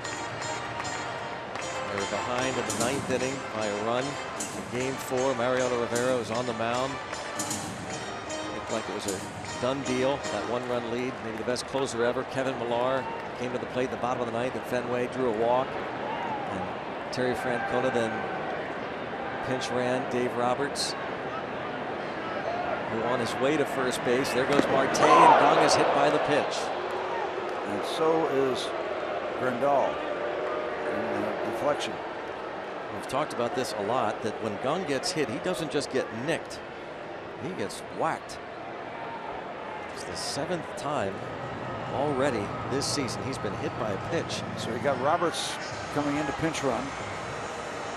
Dave Roberts came into pinch run, and on his way to first base to pinch run, he said he was thinking about Maury Wills, the former Pirate, and then became a longtime coach, base running coach for the Dodgers. We take another look at Kang getting plunked in the hip, and as you said, Grandal also got it as he was ready to fire to second. Right up on that top of the throwing shoulder. First and second.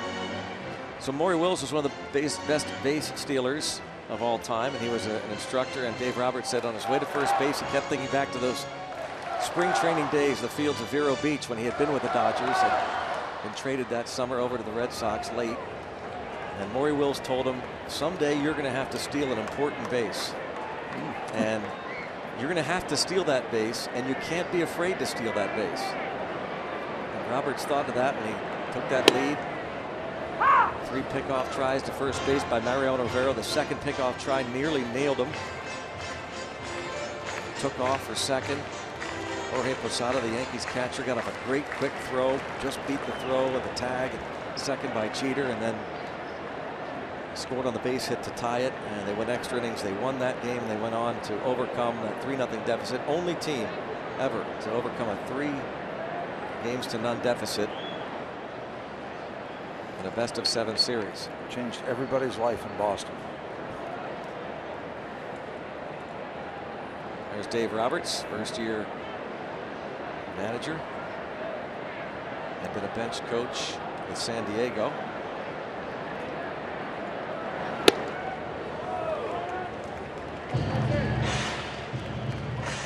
One ball, one strike on Joyce. John Neese.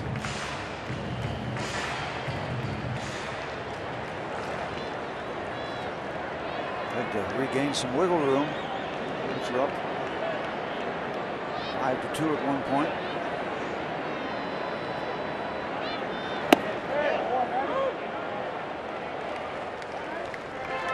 Two and one. Crew Chief Jerry Meals.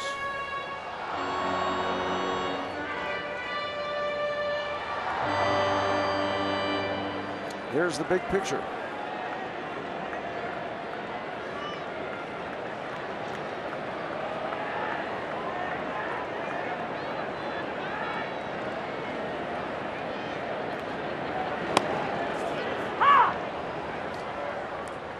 Two and two on Joyce.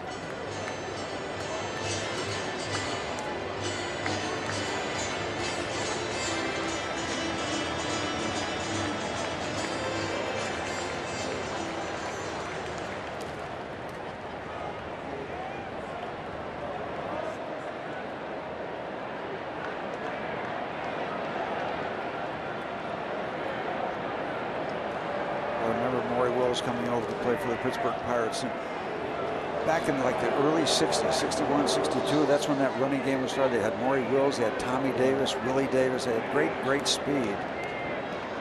And all that pitching. It was a great combination for the Dodgers. You hear all the great base stealers over the years say pretty much the same thing. You can't be afraid. You just got to take off. Yes, that's why Marte has 20 of them. He's second in the league. It sounded like it hit a mitt, and it's a fair ball. Base hit for Joyce. You're right. That did sound funny. Backswing sounded like it whacked Grandal's mitt, but it's an RBI single for Joyce. Marte kind of limping toward the dugout. 6-4. All the hard hit balls that we have seen and heard tonight, as opposed to this one, this little kind of inside out swing, pushing it down the left field line, productive.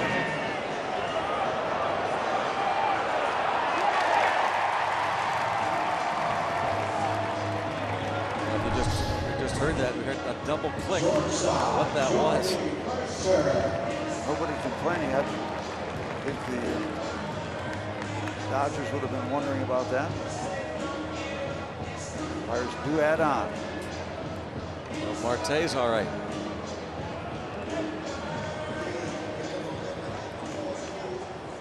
That might have been why he couldn't go full speed on that, that little infield chopper that he did wind up beating out to first base. Jordy Mercer.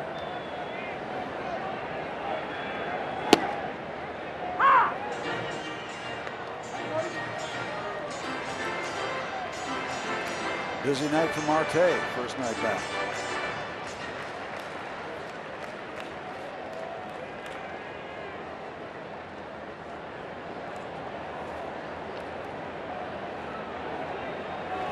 Boy, does he good from the side. That is an extreme movement in that direction. You know, we talk so many times about left-hand hitters with that big sweeping curveball, hard for lefties to keep that front foot in. Well, this is the other side of that coin, righty to righty. And across the way.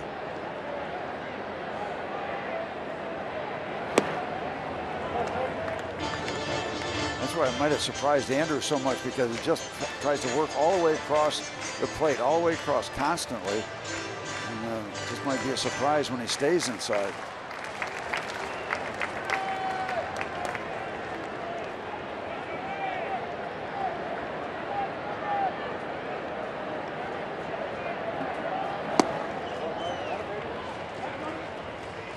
Two and two on Mercer, single to right in the second inning. That extended his hitting streak to 9 straight games.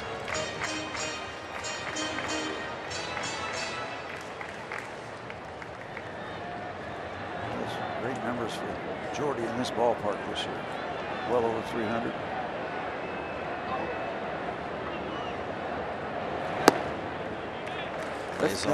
That's good discipline.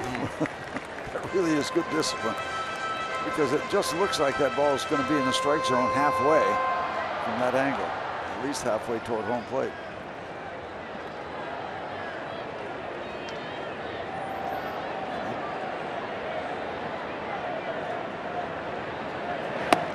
And now they're loaded. Rashawn Rodriguez. And there's been activity in the bullpen. There continues to be activity in the bullpen. Saw the Makeup back out there again. There he is. Howell is up and ready now. J.P. Howell, the lefty. Rick Honeycutt, longtime Dodgers pitching coach, talking to Coleman, who signed as a free agent in February after parts of 6 seasons with the Royals. The Pirates trying to answer the 2 spot in the top of the 5th. They've gotten 1 back on that bloop single to left by Joyce.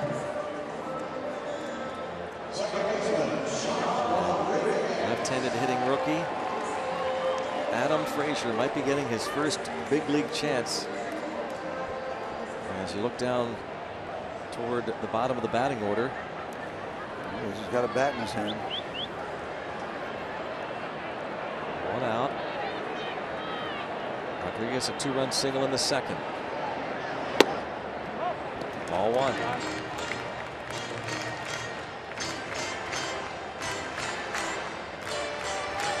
Well, if he does get a chance and Coleman does stay in the ball game, you're kind of happy that he's left-handed, left-hand hitter.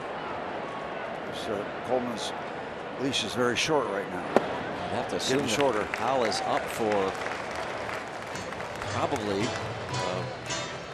Frazier, and then Jaso would follow. On deck is Stewart.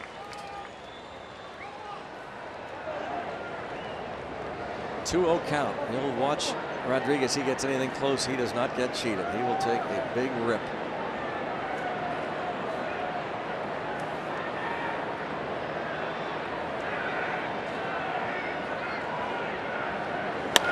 And he drives it toward left, and this will be deep enough to get a run home.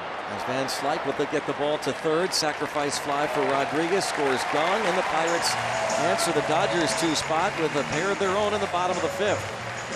Now, a little bit to work with in that it was a 2-0 count, so that helps a little bit, but he finds a way against a tough right-hander to hang in there with, and gets it done. 3 RBI night for Sean Rodriguez.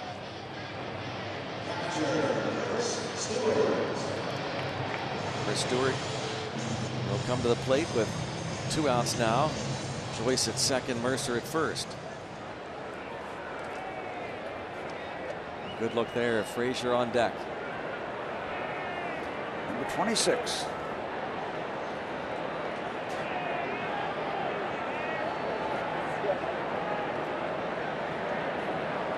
What is it about baseball that is unlike any other sport when it comes to players making their major league debuts? It never gets old. You never get tired of seeing whether it's a pitcher making his first appearance, a starter, a reliever, or in this case a hitter. Maybe it's the journey, because the other sports, you come out of college, you play. These guys, a lot of these guys have paid dues. Maybe it's the progression up through.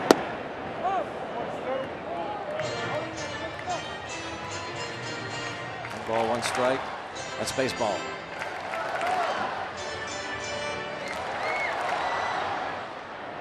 And Frazier hoping to get a shot here.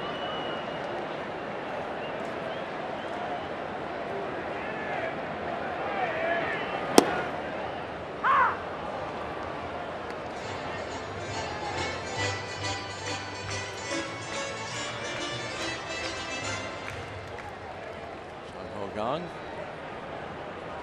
McCutchen, and Kyle Lobstein would be the new pitcher.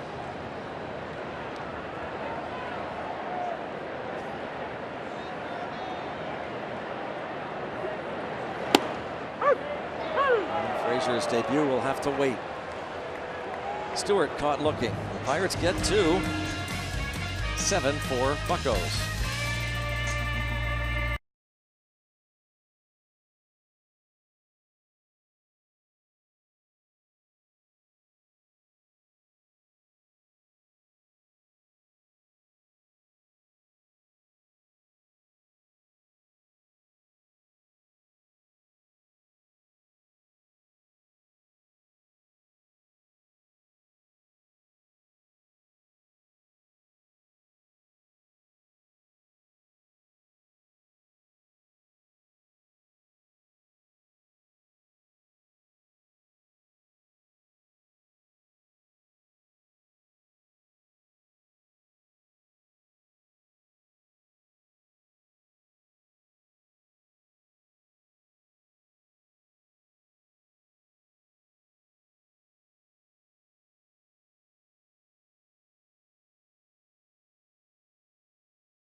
A month ago, were having a really bad year, and they were.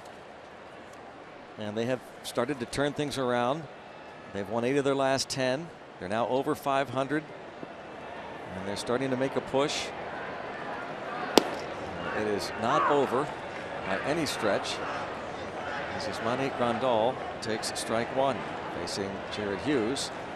Well, after hitting Gonzalez, did a really, really good job containing the Dodger offense. And now the standings, Volkswagen standings in the American League West, look like this. The Astros, yeah, they're 10 back, but a lot of baseball, and they still play the Rangers a bunch. Struggling Angels team. That is, of course, the division the Pirates play, part of Interleague, along with their so-called natural rivals, the Tigers. They'll be going to Seattle for a 2-game series. The Mariners will be coming to Pittsburgh toward the end of July. It's a 2-2, 2 there, 2 here. That'll start Tuesday night following this homestand, which concludes Monday afternoon at 12:35 against these Dodgers. And the Astros will be coming to Pittsburgh in August.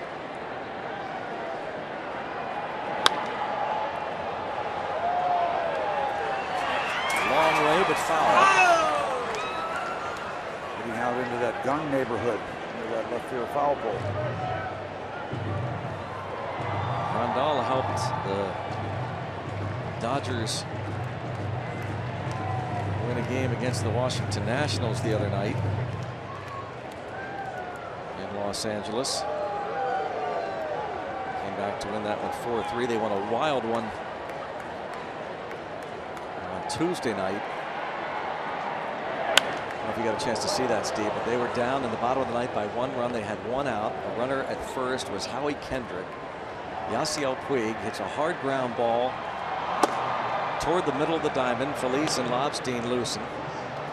The shortstop for the Nationals, diving effort, can't cut it off, so it goes into center field. Michael Taylor, the center fielder of the Phillies, comes in to field the ground single to center and looks up to see where Kendrick is. The base runner who's going from first to second. He overruns the ball goes all the way to the wall. Yasiel Puig, who hit the ball, circles the bases, and they win. Part of their 6-game winning streak. Adrian Gonzalez, also part of the comeback. 3-2 on Grandal.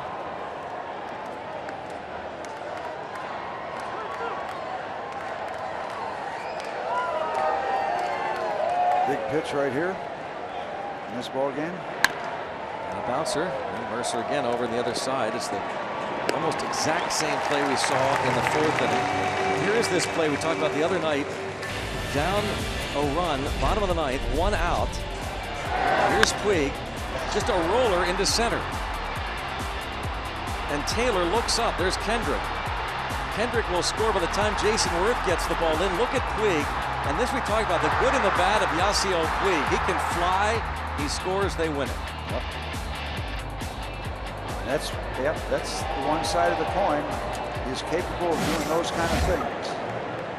And they say he is doing more of them now. Unbelievable talent. Signed big league contract in June of 2012 out of Cienfuegos, Cuba. There's Kendrick, who scored that run. Signed a 7-year, $42 million deal June of 2012 with the Dodgers.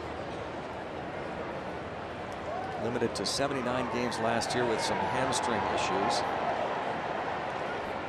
The great Vin Scully calls him the wild horse.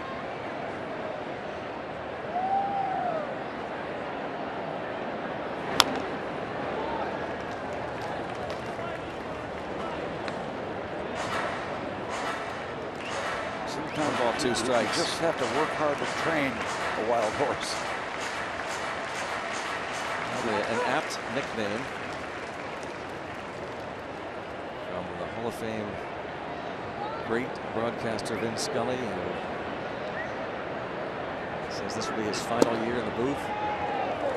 Another guy, Jaime Jarrín, Hall of Fame broadcaster. What a classy man he is. He is on the left-hand side, on the right-hand side rather, the white shirt. He's as nice as they come, isn't he? Yep. Absolutely.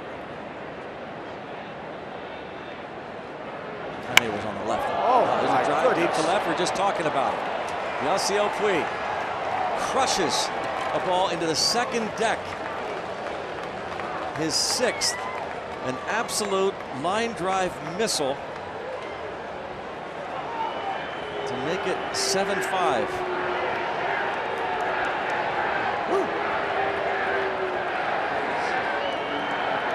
They've homered now in 14 straight games. Jaime on your left, Hall of Fame Spanish voice of the Dodgers, and I'm sure he loved calling that one.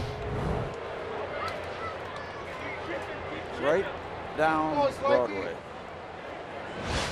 Boy, oh boy. Everybody in Western Pennsylvania knew that was going.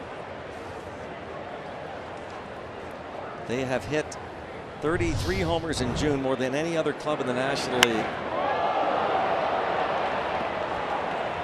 Oh. You don't see many up in that second No, you don't. deck. There's a liner to center. That ball traveled, by the way, an estimated 439 feet.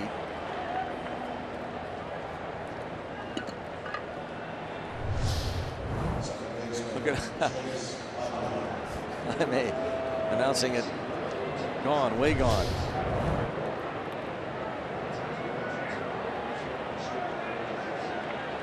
And that's going to be it for Jared Hughes. Jared Hughes, after giving up the home run and the line drive to center, departs with 1 out in the 6th. It's a wild one. 7-5 Pittsburgh.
The cast is presented by the authority of the Pittsburgh Pirates and may not be reproduced or retransmitted in any form. And the accounts and descriptions of this game may not be disseminated without the express written consent of the Pittsburgh Pirates. Well, before the game, there's our man, the Colonel, Tom Sanders. He watches things in front of the visiting clubhouse. Great fan. Frank Coonley, team president. Dennis Dupre, VP of baseball. PNC Park operations with Tom Sanders. Imagine he's seated right now or standing in front of that visiting clubhouse watching the monitors, and we really appreciate his kindness. Yeah, he's the king of the tunnel. Yeah, he really is. Always got a smile. Got a new name, King. We call him Colonel Tom Sanders. Yeah. Now he's the king of the tunnel. Yeah. Tom Tunnel. Chase Utley, he is 1 out of 3, a line double to center off of Jameson Taillon in the 5th.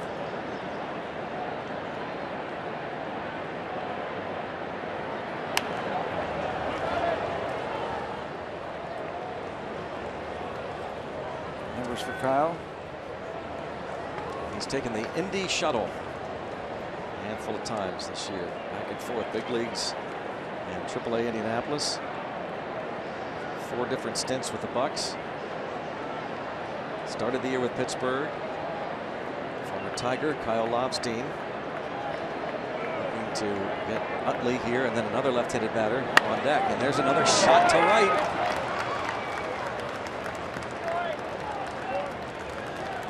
Trying to get this game to the back end of our bullpen. Trying so hard to get it to the back end of the bullpen. Another laser. These balls have been ripped. Both clubs not swinging the bats. 10 hits for the Dodgers, 9 hits for the Pirates. That bullpen phone rings again. Neftali Feliz. Yuki Rojas, the bullpen coach, answering on the other end. Yeah, and when you hear the ball get hit that hard, your instinct is go find the phone.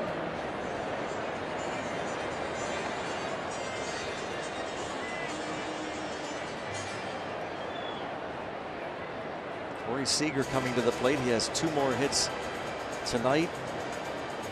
Double off the wall and right in the 3rd, an RBI single in the 5th. He currently leads the Dodgers in hits, homers, doubles, and runs scored. Only 4 other National League rookies have ever done that since 1900. Lead their team in those categories. And he's going to drop another one into left. So he has a 3-hit night. And now does Clint Hurdle go to Feliz here with Adrian Gonzalez on deck? Looks like it. You're almost thinking, how can he not? He's going to come out to home plate umpire Sean Barber with a double switch. So they've loaded them up. The relentless Dodgers here, and Adam Frazier will make his Major League debut as a second baseman. A 7-5 ball game. Neftali Feliz will come on here in the 6th.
Bullpen's biggest fan, and get to know Pirates top pick Will Craig, and much more inside Pirates baseball presented by Allegheny Health Network debuts tonight after postgame here on Root Sports.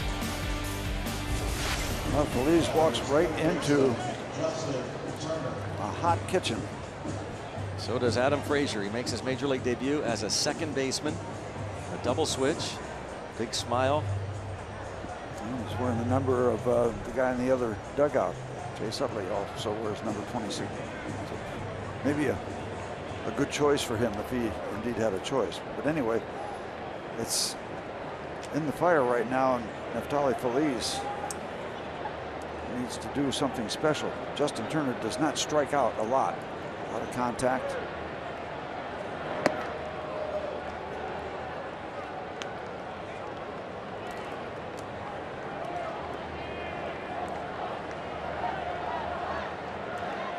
Trying to stop the bleeding here. He has hit into 8 double plays. Third most on the team.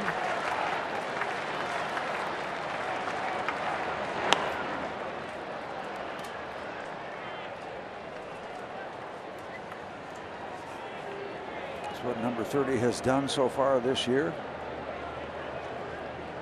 34th appearance.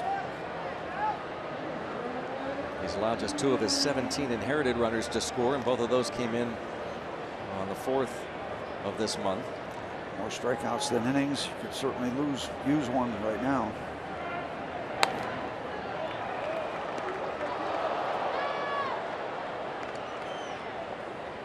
On 2 strikes on Redbeard, Justin Turner. After the home run by Puig, Scott Van Slyke singled to center. He's now at third. Chase Utley singled to right. Corey Seager dropped one into left. He's at first.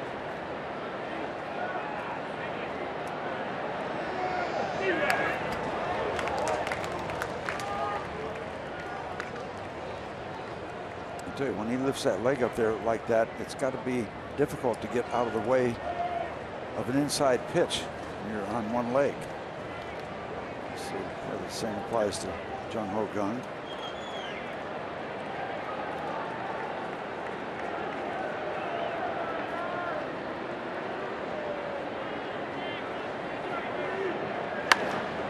That's hit hard to right field, but a play for Joyce. An out and a run. And it's a 1-run ball game. Justin Turner, sacrifice fly, brings home Van Slyke.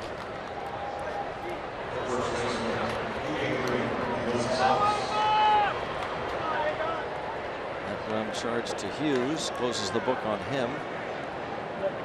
Gives up a pair.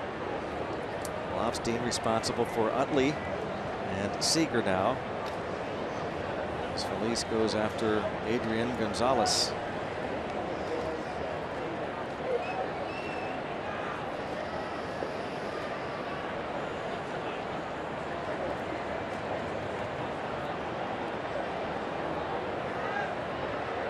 I suppose it's happened this year, but I certainly don't remember, Steve, a game that has, on both sides, had so many hard-hit balls. There have been so few weak outs.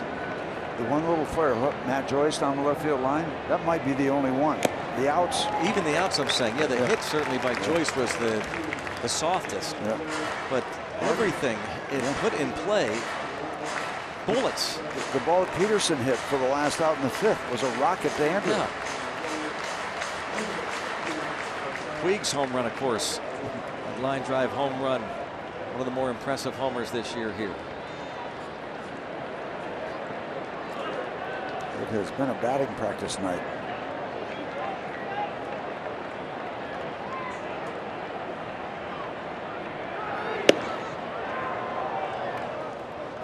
One and two.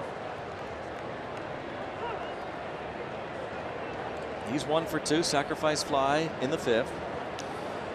You're talking about his abilities as a professional major league hitter.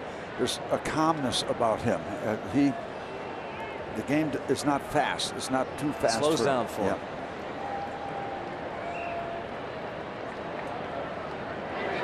The runner at first was taking off Seager and then stopped. He looked like with that jump before he shut it down, he could have strolled into second base.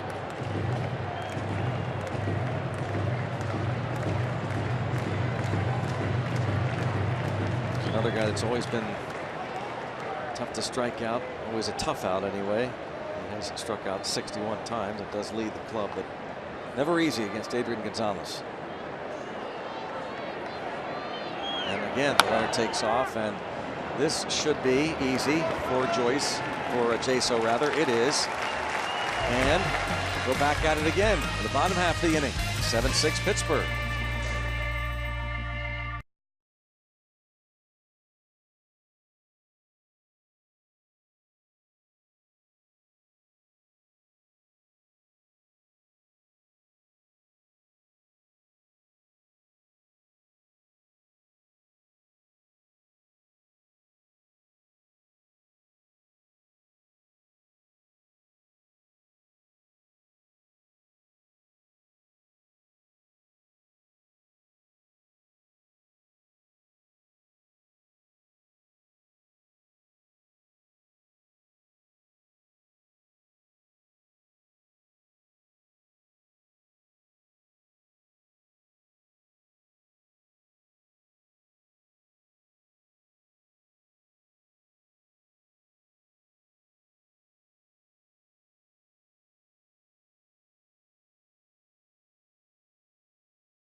Pirates Baseball on Root Sports is brought to you by Kenny Ross, Total Confidence Pricing, and by Levin Furniture, the official furniture and mattress supplier to the Pittsburgh Pirates.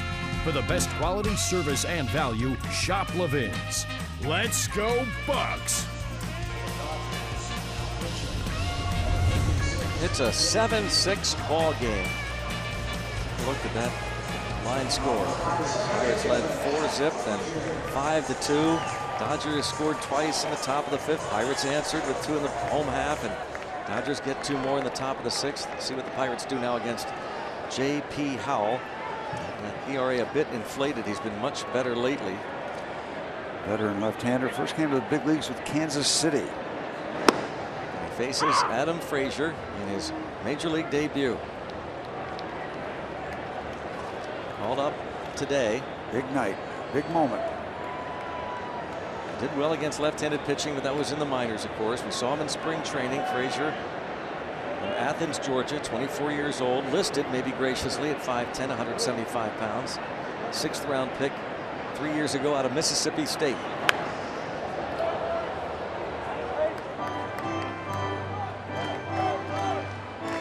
And was the top hitter in the International League. Was batting .333 for Indianapolis. Led the league in hits, had 87, was also 4th in on-base percentage. And this month was batting .391.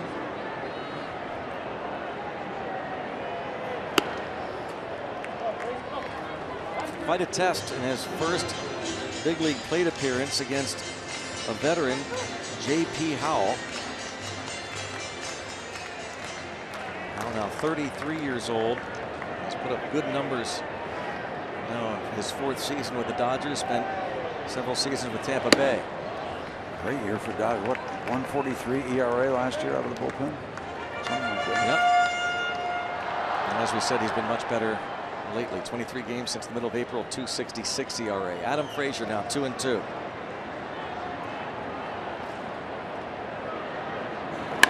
And there's Adam Frazier. Line single to center field off the veteran lefty. Adam Frazier. What an at-bat. Get that baseball. Here's one you can really authenticate. Send it into that dugout. Told you're going to like this kid. You are going to really like him. He is a battler. He's a spark plug.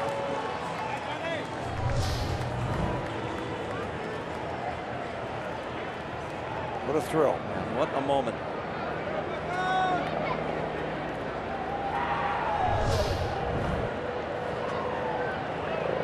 He's on for Jason. Now, Dean Traynor was really trying to push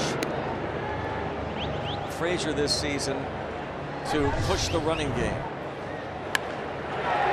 another look. Can't imagine, Steve, what that feeling is like. After he ropes that ball to center field, how good does that feel? Yep. One thing, the butterflies when you're announced to go out, play defensively, then come to the plate. As Jaso tries to bunt for a hit, fouls it off. He hits that ball, that run to first base.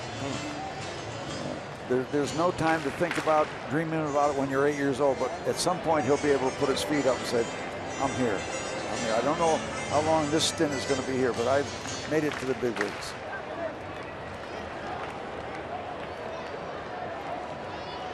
He doesn't look like a kid. I mean, he's got a kind of mature look about him. College draft pick. Anyway, yeah, we'll see him. See how it goes. So again, his manager down there, Dean Traynor, really wanted him to start pushing the running game, and he did, not with a ton of success, but we talked earlier about what Maury Wills said, you can't be afraid. And Adam Frazier, he did steal 17 bases at AAA Indy this season, caught 15 times. Yeah, it's tricky against a left-hander, especially these left-handers up in the big leagues. Howell's been around a long time. You don't want to get your first major league base hit and get picked off. No. However, another run would be nice. Right-hander up in the Dodger bullpen, so this might be it for Howell. Marte, McCutchen, and Gong coming up.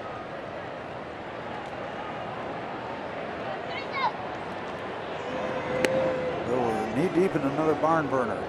13 runs scored, nothing determined yet. Bullpens. Casey Fine getting ready. Doing this. Their bullpen has been exceptional. We saw what the Giants bullpen could do consecutive days. 6 innings and then 4 more scoreless.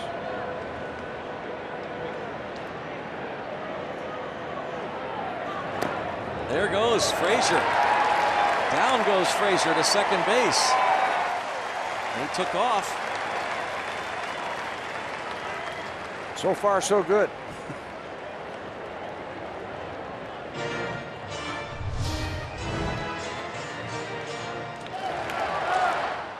I don't know if they'll give him a steal or not. I know there's a delayed steal. I'm not positive that he waited till that ball was in the dirt. I would be guessing that he had a feel. They're going to call the wild pitch. Strikeout of Jaso. It's the first out.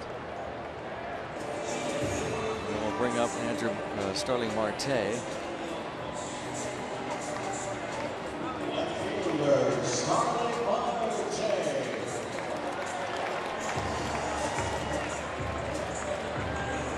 And Gonzalez going out to talk to Howell.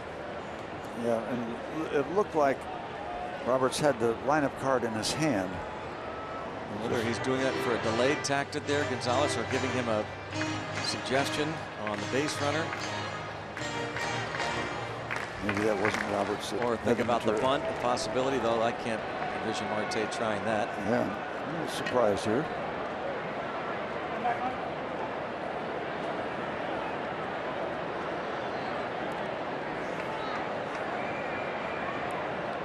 See if Starling can keep his night going. With a runner at second, 1 out, a chance to pick up his second RBI. Took his 28th run of the year with a double in the second. Adam Frazier singles his first big league at bat, and now looking to score his first major league run. 26, keeping an eye on 26 out there at second base.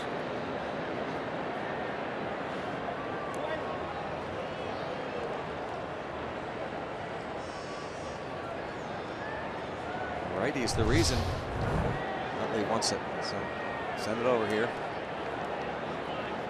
Now, righties hit just 162 against J.P. Howell this season. There's our answer.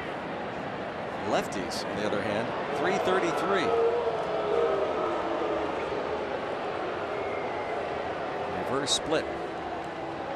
I told you about Marte's great numbers against right-handed pitching this season. There are those splits.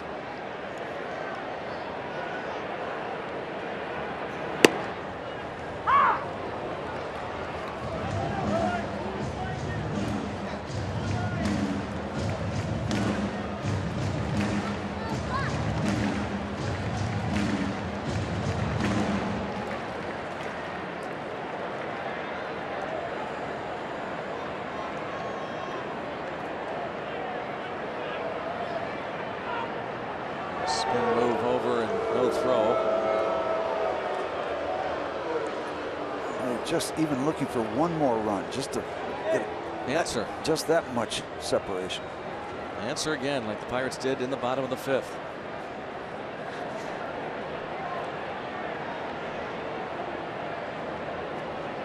You see J.P. Howe at about 87 or 89 miles an hour with his best heat. And that was one that Starling would like to maybe have back, although it looked like he didn't agree with the call. Take a look. Yeah, that's a high breaking ball. That's a hanger. Hanging sliders, hanging breaking balls like that get hit a long way.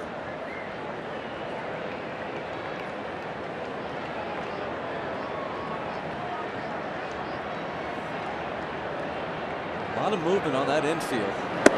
Well, Adrian Gonzalez, just as Powell was going into the stretch, danced a good 5 feet to his right.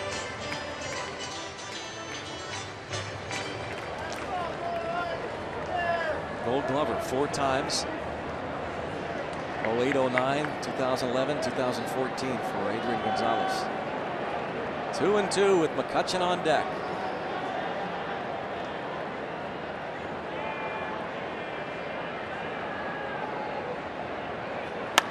And grounded right to Utley.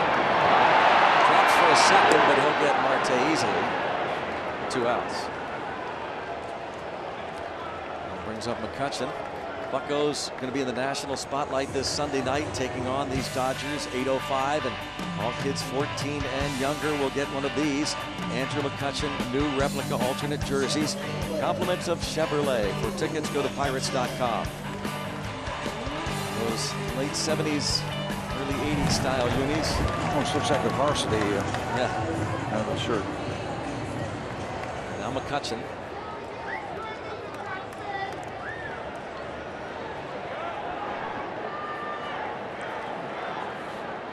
How many times over the years would an opponent dread to have this situation?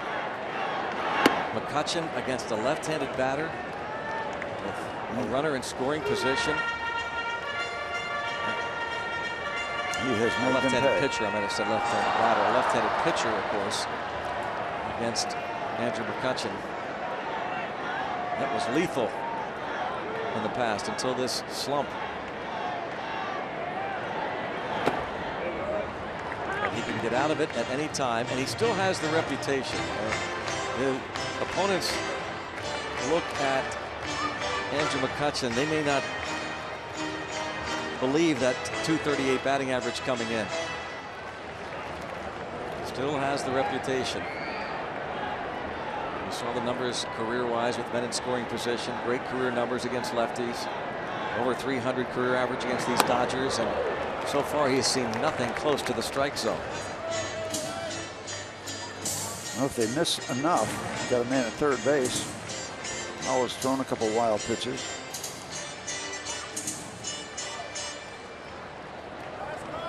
Now they're going to switch again, move around on the infield. They're going to walk him intentionally. Okay, that's why.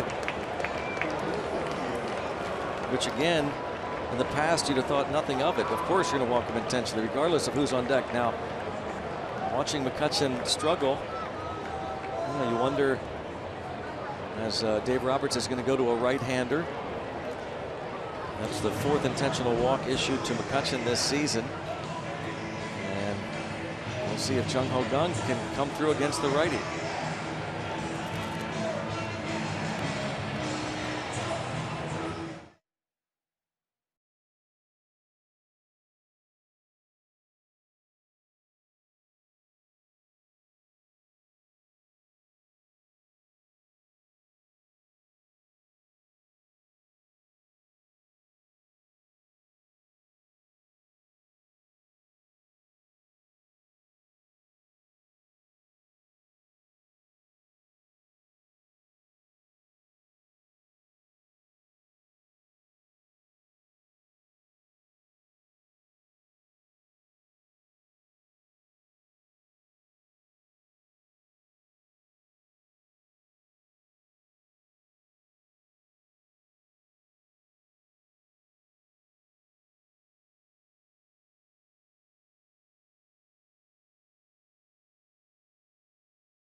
we go, for sure, by Cole, Friday Night Rocks. And, boy, both teams offensively rocking, 7-6.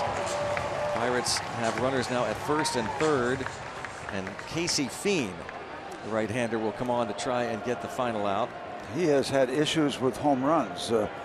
Coming over from the Twins, he gave up 5 out of their bullpen in a limited number of appearances.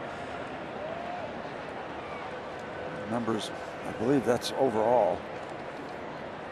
First and third, 2 outs.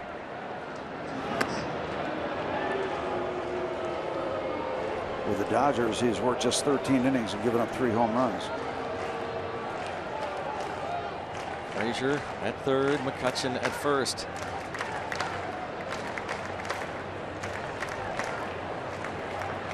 Gong has bounced out homered and has been hit by a pitch.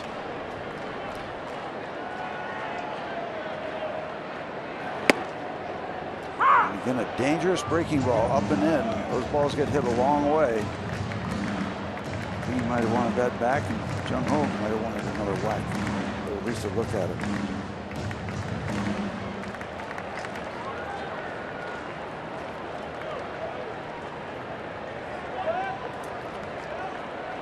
Dangerous strike.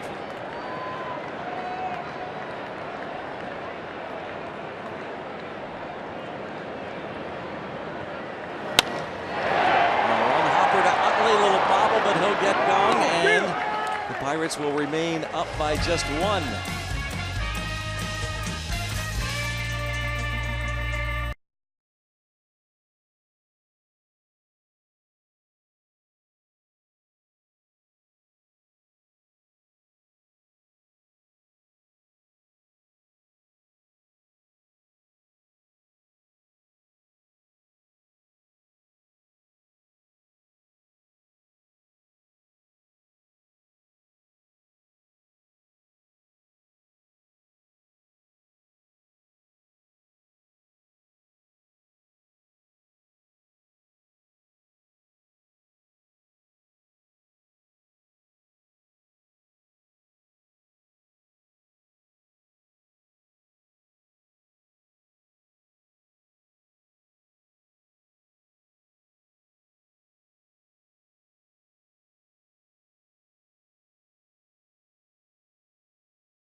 Second inning, 2-run single by Sean Rodriguez made it a 2-0 ball game. 2 outs later, after John Jaso singled, Starling Marte doubled. Pirates had a 4-0 lead. Then in the third inning, Jung Ho Kang made it a 5-2 contest. The Dodgers had scored twice in the top of the third. In the sixth, Yasiel Puig led off against Jared Hughes. With that home run, a bullet, his 6th. The Dodgers had scored their 5th run. They added another. Jung Ho Kang, his home run was his 11th. He's also been hit by a pitch. 2 clubs exchanging runs, a pair of runs in the 5th inning. Dodgers, again after the Puig homer, added another on a sacrifice fly by Justin Turner to get to within 1. And moments ago, we saw Adam Frazier's first big league hit and a big hug from Jordy Mercer. A little dance. Mercer knows the feeling. Now working with his double play partner, Adam Frazier. And Phillies stays on to try to hold the fort. The Pirates have only retired the side in order once. That was in the 4th inning. That was Tyone's best inning. He departed midway through the 5th. We're still looking for another 1, 2, 3 inning. This would be a nice time. Trace Thompson batting for the pitcher Fiend.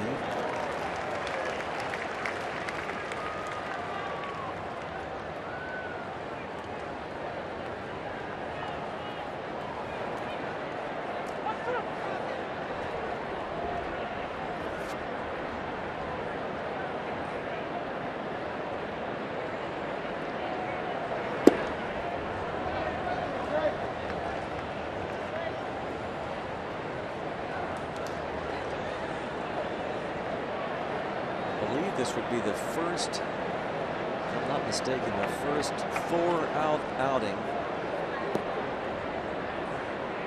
or 5-out outing for that matter, for Phillies this season. And you've got a very critical pitch coming up. Yeah. That was the case for Jared Hughes in the top of the 6th. He wound up getting the full count ground ball out to second base, and now you do not want anybody on the base paths. Critical pitch right here being delivered by Phillies. Got him. Yeah. With some mustard at 98 miles an hour.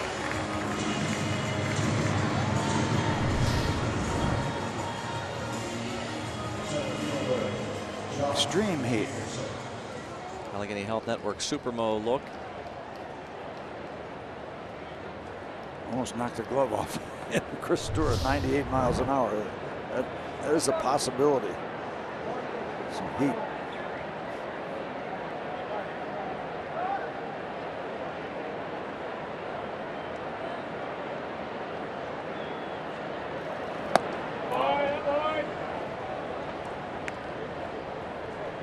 Peterson, ball 1. Lined out to center field his last time up. Hit a shot to second base, but was retired in the 4th inning. Puig in the hole. Peterson singled in the 2nd.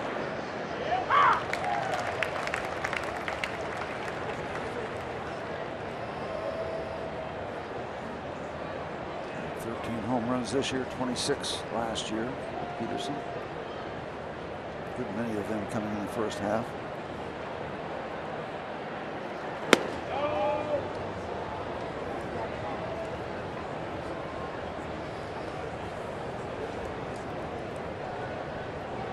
One year ago today, that's where Jock Peterson stood. Really pretty close. Jock Peterson, second full year, and they'll be bringing on yet another new pitcher, Chris Hatcher, who should not be needing a lot of warm-up pitches. We saw him getting loose earlier.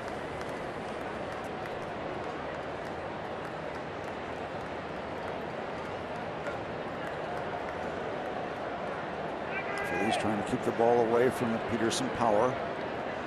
A lot of deliveries on the outside part of the plate. Stewart sets up there again. Pop them up. And that's a major league pop-up. Ooh, you're gonna call for it. It'll be Jaso calling for it. It's as though Felice was trying to direct traffic, but Jaso calls off Stewart for a big second out here in the 7th. Good hang time. We're gonna get to some more Point Park University tweets here with 2 outs in the 7th inning. First one is head coach for Mississippi State, John Cohen. How about 1 for 1 for hashtag no shock here. Barry Allen, boom, Adam Frazier with a liner. Michael, and welcome to the show, Adam Frazier. Nice start.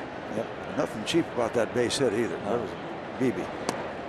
John Cohen's Bulldogs 21-9 by the way this year. Heck of a program, Mississippi State. A proud alum.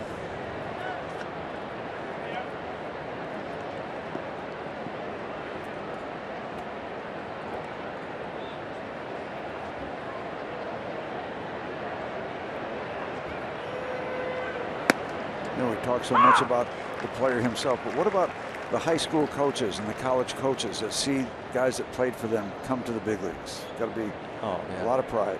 My gosh.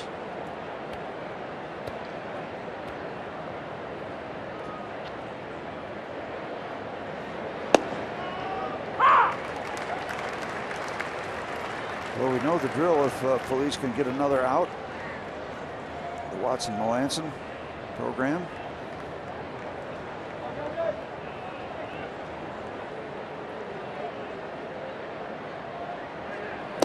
We'll turn us back to home plate there for Mr. Phillies. Plagiarism around the big leagues.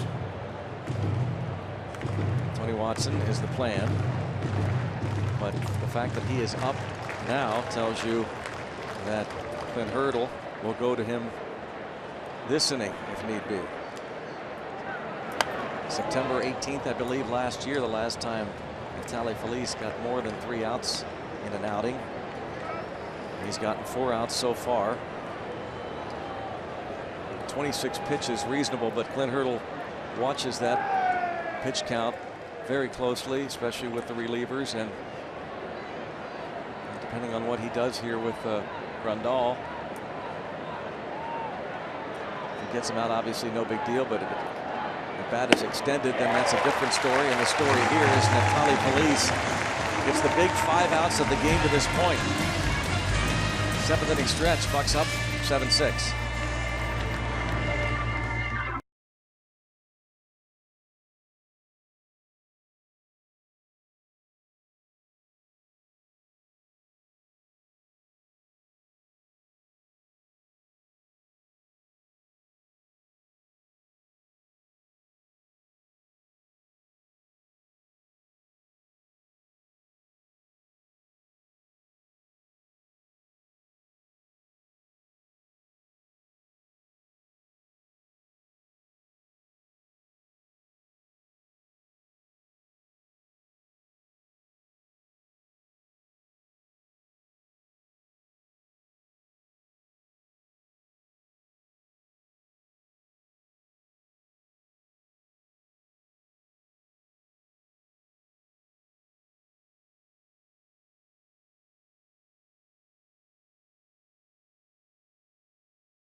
By T-Mobile. Check out some action. Cubs are leading the Marlins, trying to end their 4-game losing streak down in Miami. The Mets have an 8-6 lead over the Braves in Atlanta. Rockies trailing the Dodgers early at Coors Field, and the Cardinals will play an interleague series this weekend, taking on the Seattle Mariners. And that game will be getting underway shortly. That's Carlos Martinez against Wade LeBlanc. There's a jersey that was very popular for a while around here. Michael McHenry jersey. The fort.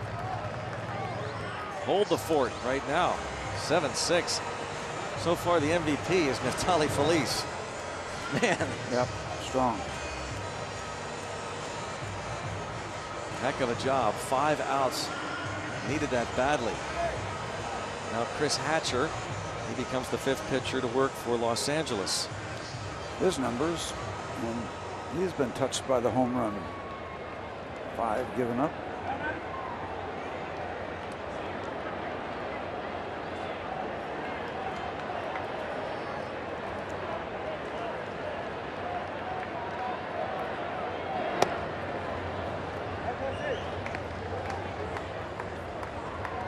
You get in these kind of struggling times, challenging times, whatever you want to call them, it is sometimes so hard to break out. We're just fighting tooth and nail to hold on to this ball game. 7-6 at this point.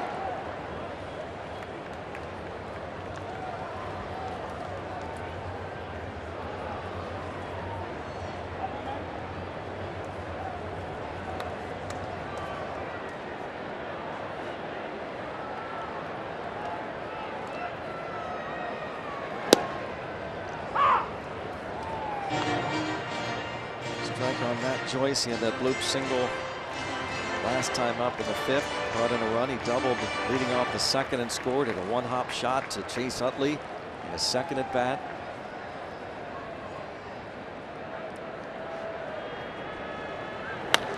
A high fly ball to right. Puig is back toward the wall and clear the deck. Cannonball coming. Rejoice. Matt Joyce hits his 8th. Pirates up by 2 again, 8-6.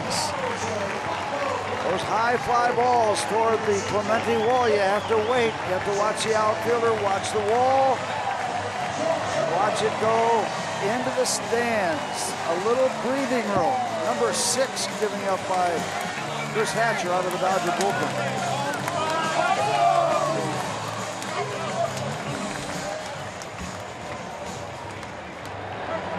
About it time and time again, a remarkable story is Matt Joyce.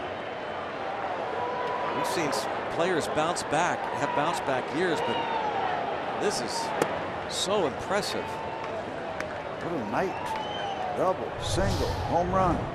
What a year. Limited playing time, 8 homers. Matt Joyce right now with 26 runs batted in. We're talking about a guy, Steve, who has only 105 at bats. There's the High Plains lifter.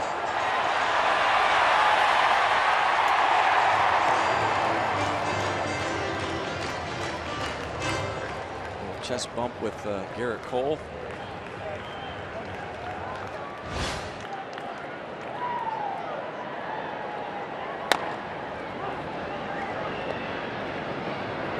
Smooth play by Adrian Gonzalez to retire Mercer. He is up to speed with a lot of aspects of his game. Matt Joyce. Just a reminder, as you enjoy Cold One, to look forward to Miller Time later in the game, brought to you by Miller Lite. Joyce struggled his last year in Tampa Bay in 2014.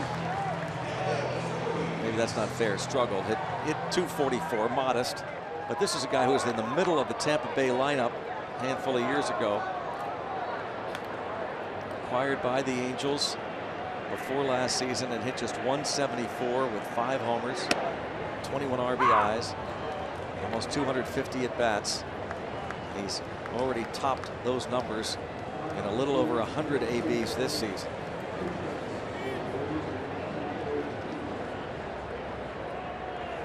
Tremendous addition. Matt Joyce. Reason to smile. Should be happy. Perfect time to get just a little breathing room. 7-6 is so snug. David Freese now pinch hitting for Felice. Inning and 2/3. Rest of the line, 0s, 2 strikeouts.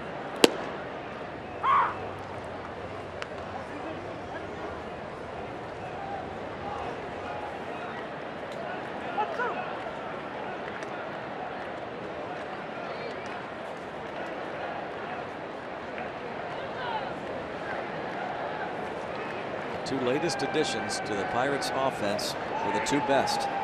Neil Huntington and the Pirates. David Freese was signed after the Pirates had already started spring training baseball games down in grade 3. He was signed on March the 11th. Matt Joyce just before the games were getting ready, and the Pirates reported on February 20th.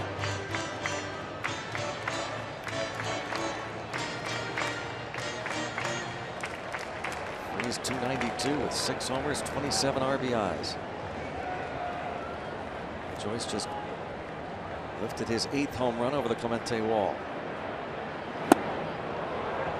Hatcher gets the 2nd out. We're going to get to our Nissan Road ahead, tell you about what's in store the rest of this series. The wraparound series tomorrow night, nationally televised on Fox, but you can hear all the action on 93.7 The Fan FM and the Pirates Radio Network. Jeff Locke against Kenta Maeda. And yep, Clayton Kershaw, Sunday Night Baseball on ESPN. Takes his 11-1 mark and 157 ERA against, we believe, Chad Kuhl will be making his Major League debut. There's Jeff Locke. And Monday afternoon, Scott Kazmir against Francisco Liriano.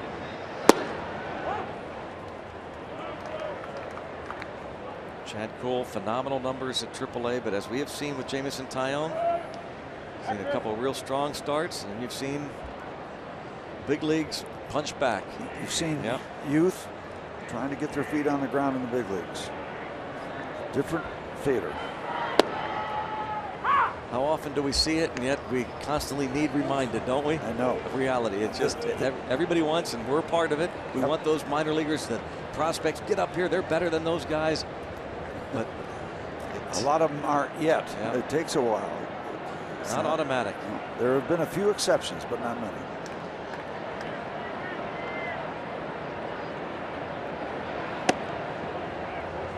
Stewart with Adam Frazier on deck. Gregory Polanco, remember when he came up and made his debut? He was on fire the first couple of weeks, and we complained to Neil Huntington, why didn't you bring him up sooner? And then we saw why the major leagues punch back. Stewart lifts this to right. Puig makes the catch. Well, the Pirates get one of those runs back thanks to the Matt Joyce home run. 8-6.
Music from the Common Heart, our featured band tonight on Friday Night Rocks.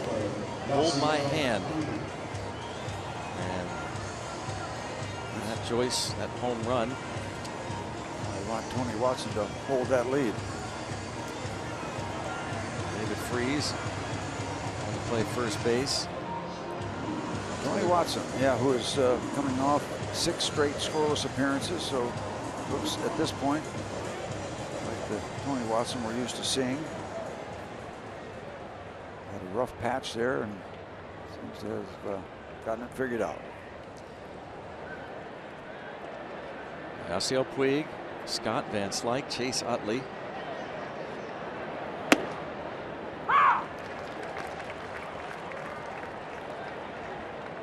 Tyone, Hughes, Lobstein, Felice, now Tony Watson.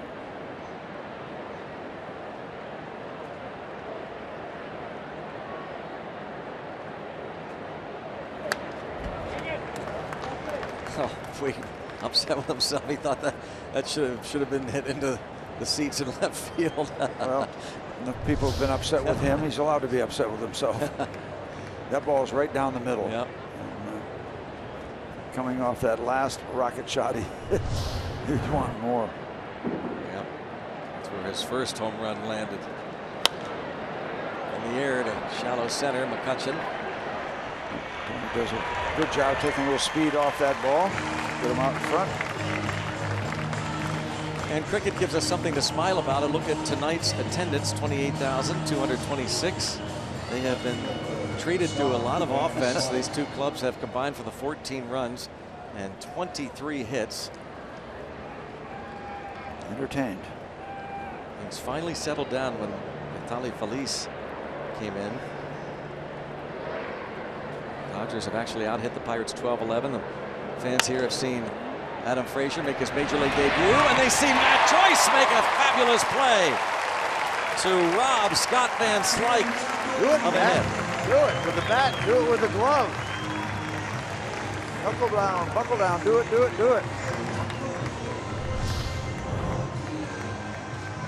Locked in and securing it.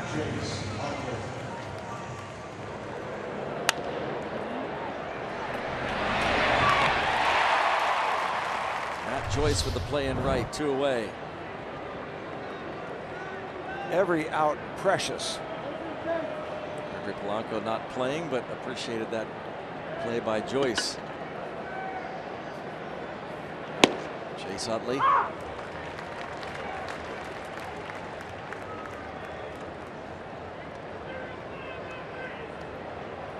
.273 career hitter against Tony Watson.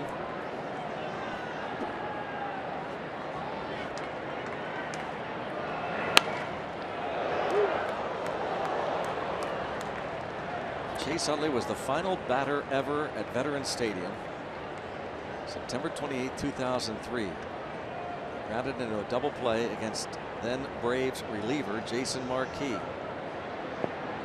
He made his major league debut that same year, opening day against the Pirates. And bounce to first. And there's a 1-2-3-8 for Tony Watson.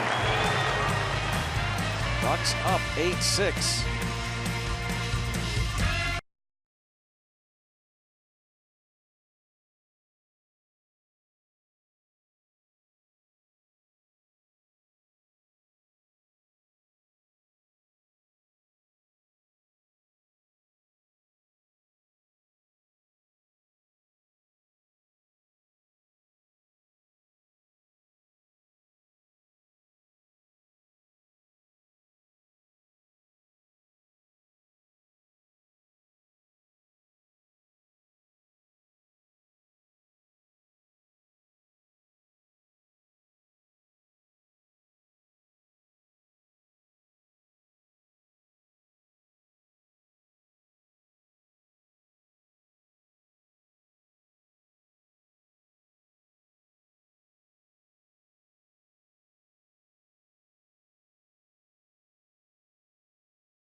Look for more here in the bottom of the 8th inning.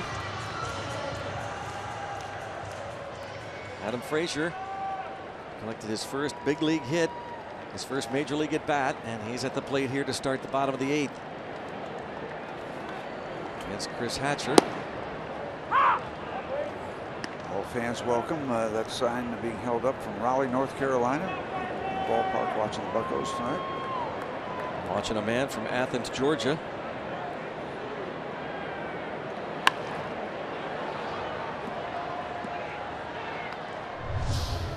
Matt Joyce got back to the dugout Gregory Polanco greeted him for that play he made, and some others, including Francisco Cervelli. Yep, much appreciated in a tight ball game when you're really desperate to get a, not desperate, but really needing to get a win.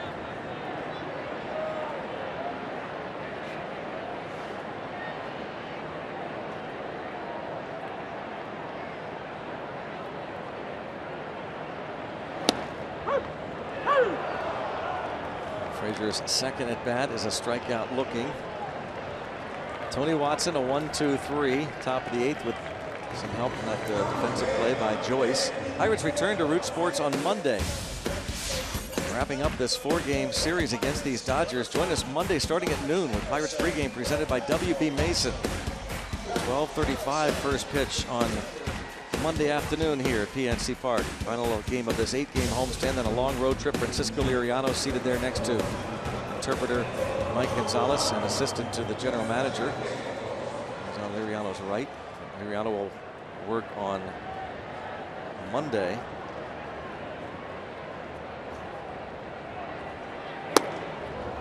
Josh Harrison pinch hitting for Watson. Kenta Maeda starts tomorrow night against Jeff Locke.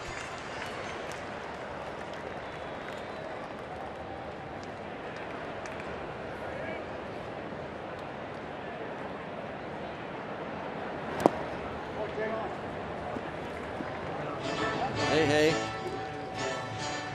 did pick up a hit in the game yesterday. Just 1 for 14 on this homestand.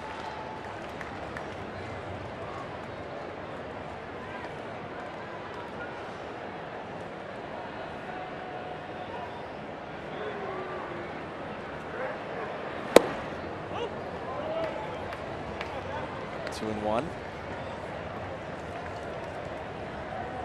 He's had some success against these Dodgers last 9 games, hitting close to .390 against LA. Chris Hatcher gave up a leadoff home run to Joyce in the 7th and retired the next 3, and gets Adam Frazier to strike out looking to start this bottom of the 8th. Ouch.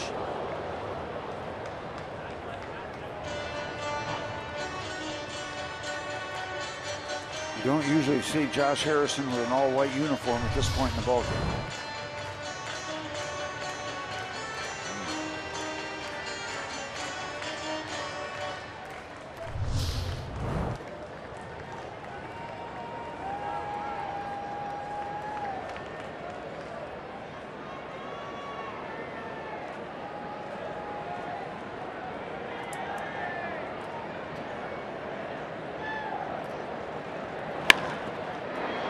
Harrison has a 1-out pinch hit single to left. You can bet he'll be taking off. The 2016 Esurance MLB All-Star ballot is here. Head to Pirates.com, choose your favorite stars, send them to the Major League Baseball All-Star Game presented by MasterCard July the 12th in San Diego. Vote today, vote tomorrow. Vote at Pirates.com/vote. Have until Thursday to get those votes in. Certainly are some deserving players, including Starling Marte, who came in this ball game 3rd in the league in hitting. I agree with you, Greg. I don't expect to see Josh Harrison's uniform stay completely clean. He's got a substantial lead.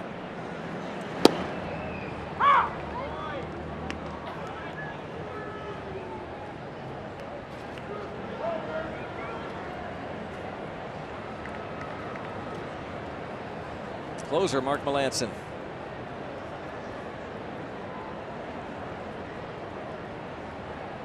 Marte with 2 hits and 4 at-bats, currently batting .331. Close over there. Mentioned earlier that Rondal has thrown out 23%. Runners trying to steal this year. Well, that was very close. Supermo, Allegheny Health Network, bringing you that picture. The rest of the good ones. Great looks. Got him, yes! Got him indeed. Hatcher picks off Harrison.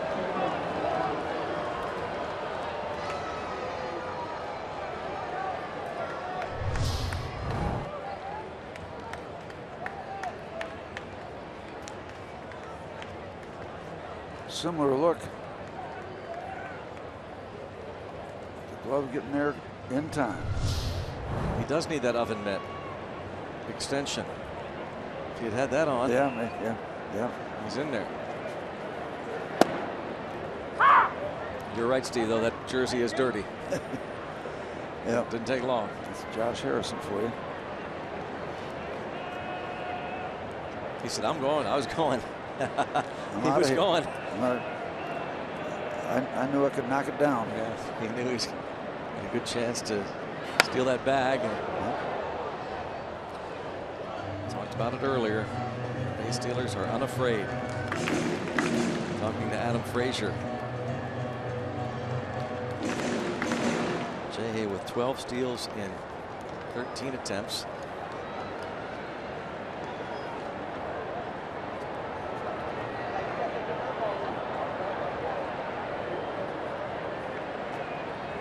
He's always into the game, isn't he? Josh Harrison. He is. Talk about Adam Frazier kind of as a spark plug. Well, that is an apt description of Josh Harrison. Always going, always talking, full of energy.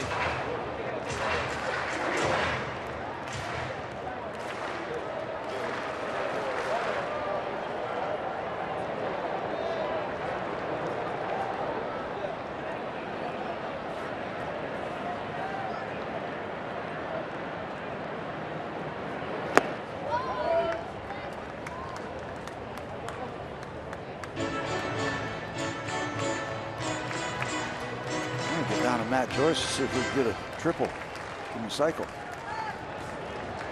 Be fun.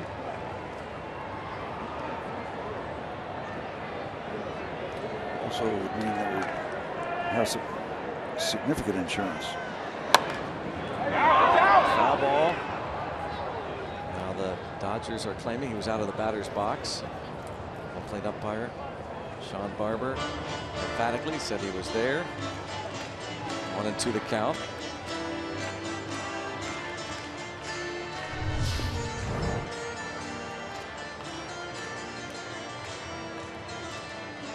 Yep.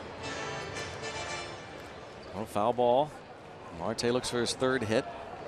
Justin Turner, look here. He saw it. Well, of course he's going to call him out. Yep. It's like every runner going down to first base close. Yeah, I'm safe. Hits even now at 12 apiece. Pirates up by 2. Marte toward right center field. Peterson there to the track. 3 more outs to get. We're working for a W.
Pittsburgh on a Friday night from the Common Heart. Yeah, that's what we do. Getting it done on a Friday night. That's what the Pirates are trying to do. And get back on the winning track. And Mark Melancon looking to save it. And looking as though Neftali Feliz would get the win if Melancon can nail down his 21st save.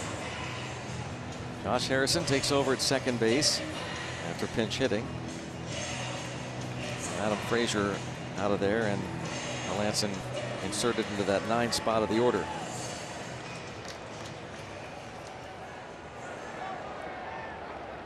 Picked up his 20th save of the season, and it was his 400th big league appearance on Monday night against the Giants. At that 1-0 game. Yep. Hard working that night, hard working again tonight. The wins are coming tough.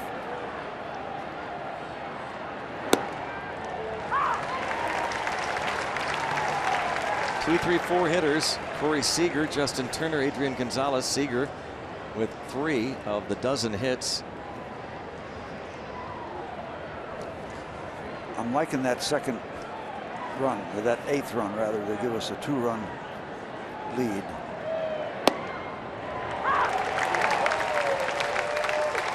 Paint by numbers on that outside corner.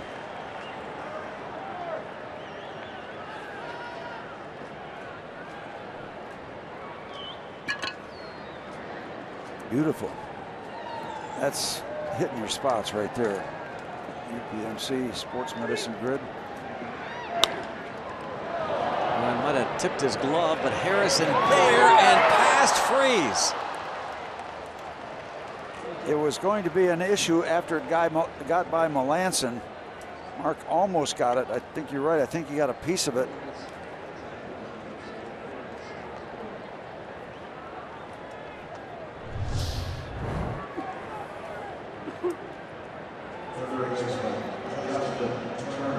And David trying for the scoop.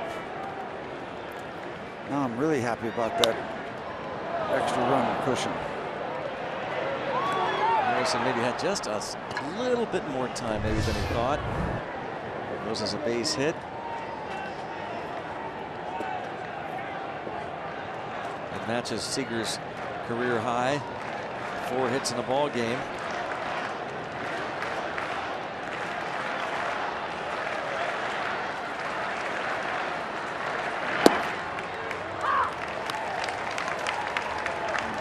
Drops one in there.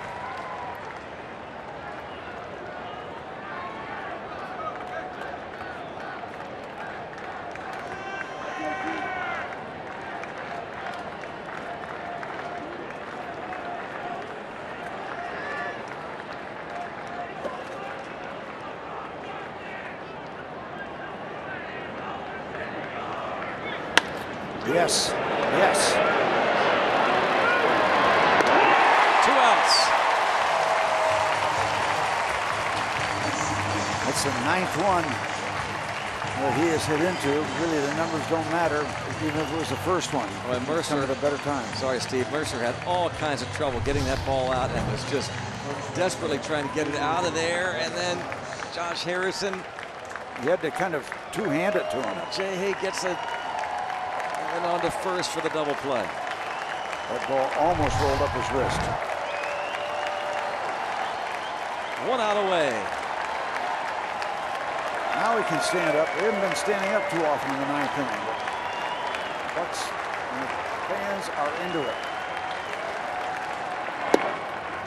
Melancon looks for his 21st save and his 72nd save since the start of the 2015 season. It's the most in the major leagues.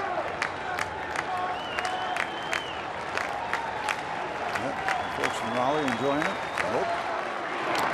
So many other closers get so much attention. If you look at the numbers this guy has put up, including a major league leading 51 saves last year, and what he's done again this season, who would you rather have on the mound than this guy right here, right now? Cool. He's calm and cool.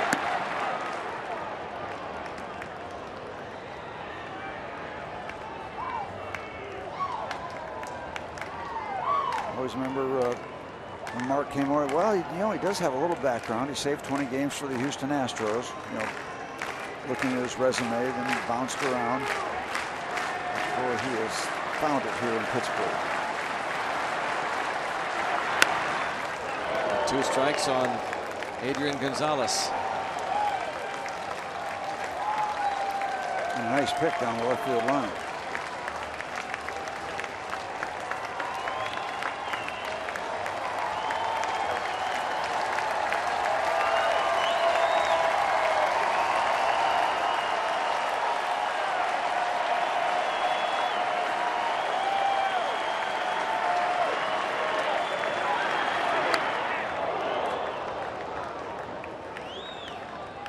Fouls off. Check swing, that was a strike. 2-2 on Adrian Gonzalez. Sacrifice fly in the 5th. He's officially 1 out of 3.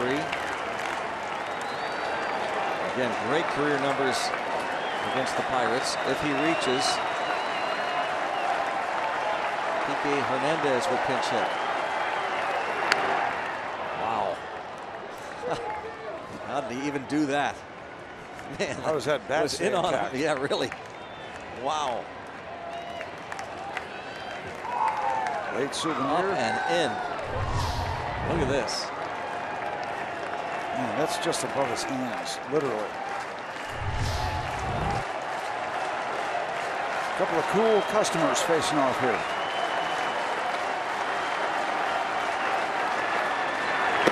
Yes, he did. Yes, says Jerry Meals, the third base umpire, and raise the Jolly Roger.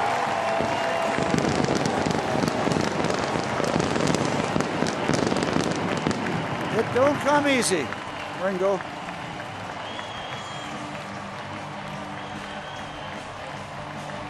Yeah, this was a hard-fought victory. Grinded it out. And tip of the cap to the last 3 relievers. Neftali Feliz, Tony Watson, Mark Melancon. 3 2/3 innings of shutout, 1-hit baseball. That's what it took. This was a barn burner. 14 runs. It's had 8 of them. That's the bottom line. A win is a win is a win. It doesn't have to be pretty. It just has to be a win. And now that is 1,000. Congratulations to Clint Hurdle. 1,000 all-time managerial wins. 6th active manager with 1,000 wins, joining Bruce Bochy, Dusty Baker, Mike Scioscia, Buck Showalter, and Terry Francona. That's his 315th win over 4 seasons with Pittsburgh, and much, much more to talk about. Rob King and Kent Tekulve. Congratulations to Clint Hurdle and Teak. A nice victory for the Pirates. They needed to end this 3-game losing streak, and they start out tonight. It wasn't an easy win. They had to battle for it, but a win is a win right now. Probably too early to be thinking about reeling in the Dodgers and that sort of thing.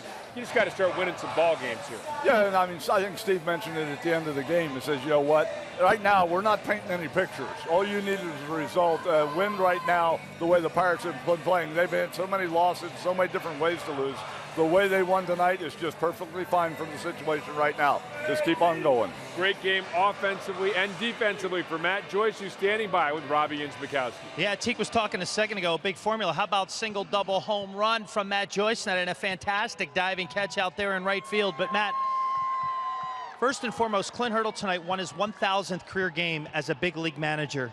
I know this is your first season here, but how do you describe the experience playing for him? What does it say about the body of work that he's put together as a skipper? Yeah, it's pretty special, man. I mean, you know, my first year being my first year here, I've kind of realized the guys love to play for him. You know, it's easy to show up every day and you know, look your manager in the face and you know he's going to be behind you and support you and you know, obviously, you know, nobody's perfect, but we're really happy for him, and I'm honored to play a big role in his 1,000th game win. When things are going rough, when you hit a speed bump like this team is doing in the month of June, how does he help weather you guys through that storm, and how do you guys embrace and work your way through it? Yeah, I think it's a group thing. I think it's a matter of staying together as a team, picking each other up, just keep fighting. And you know, it's really easy to do that when you have this amazing fan base come out every night, even though we've been struggling to be able to come out and support us, man. It means a lot.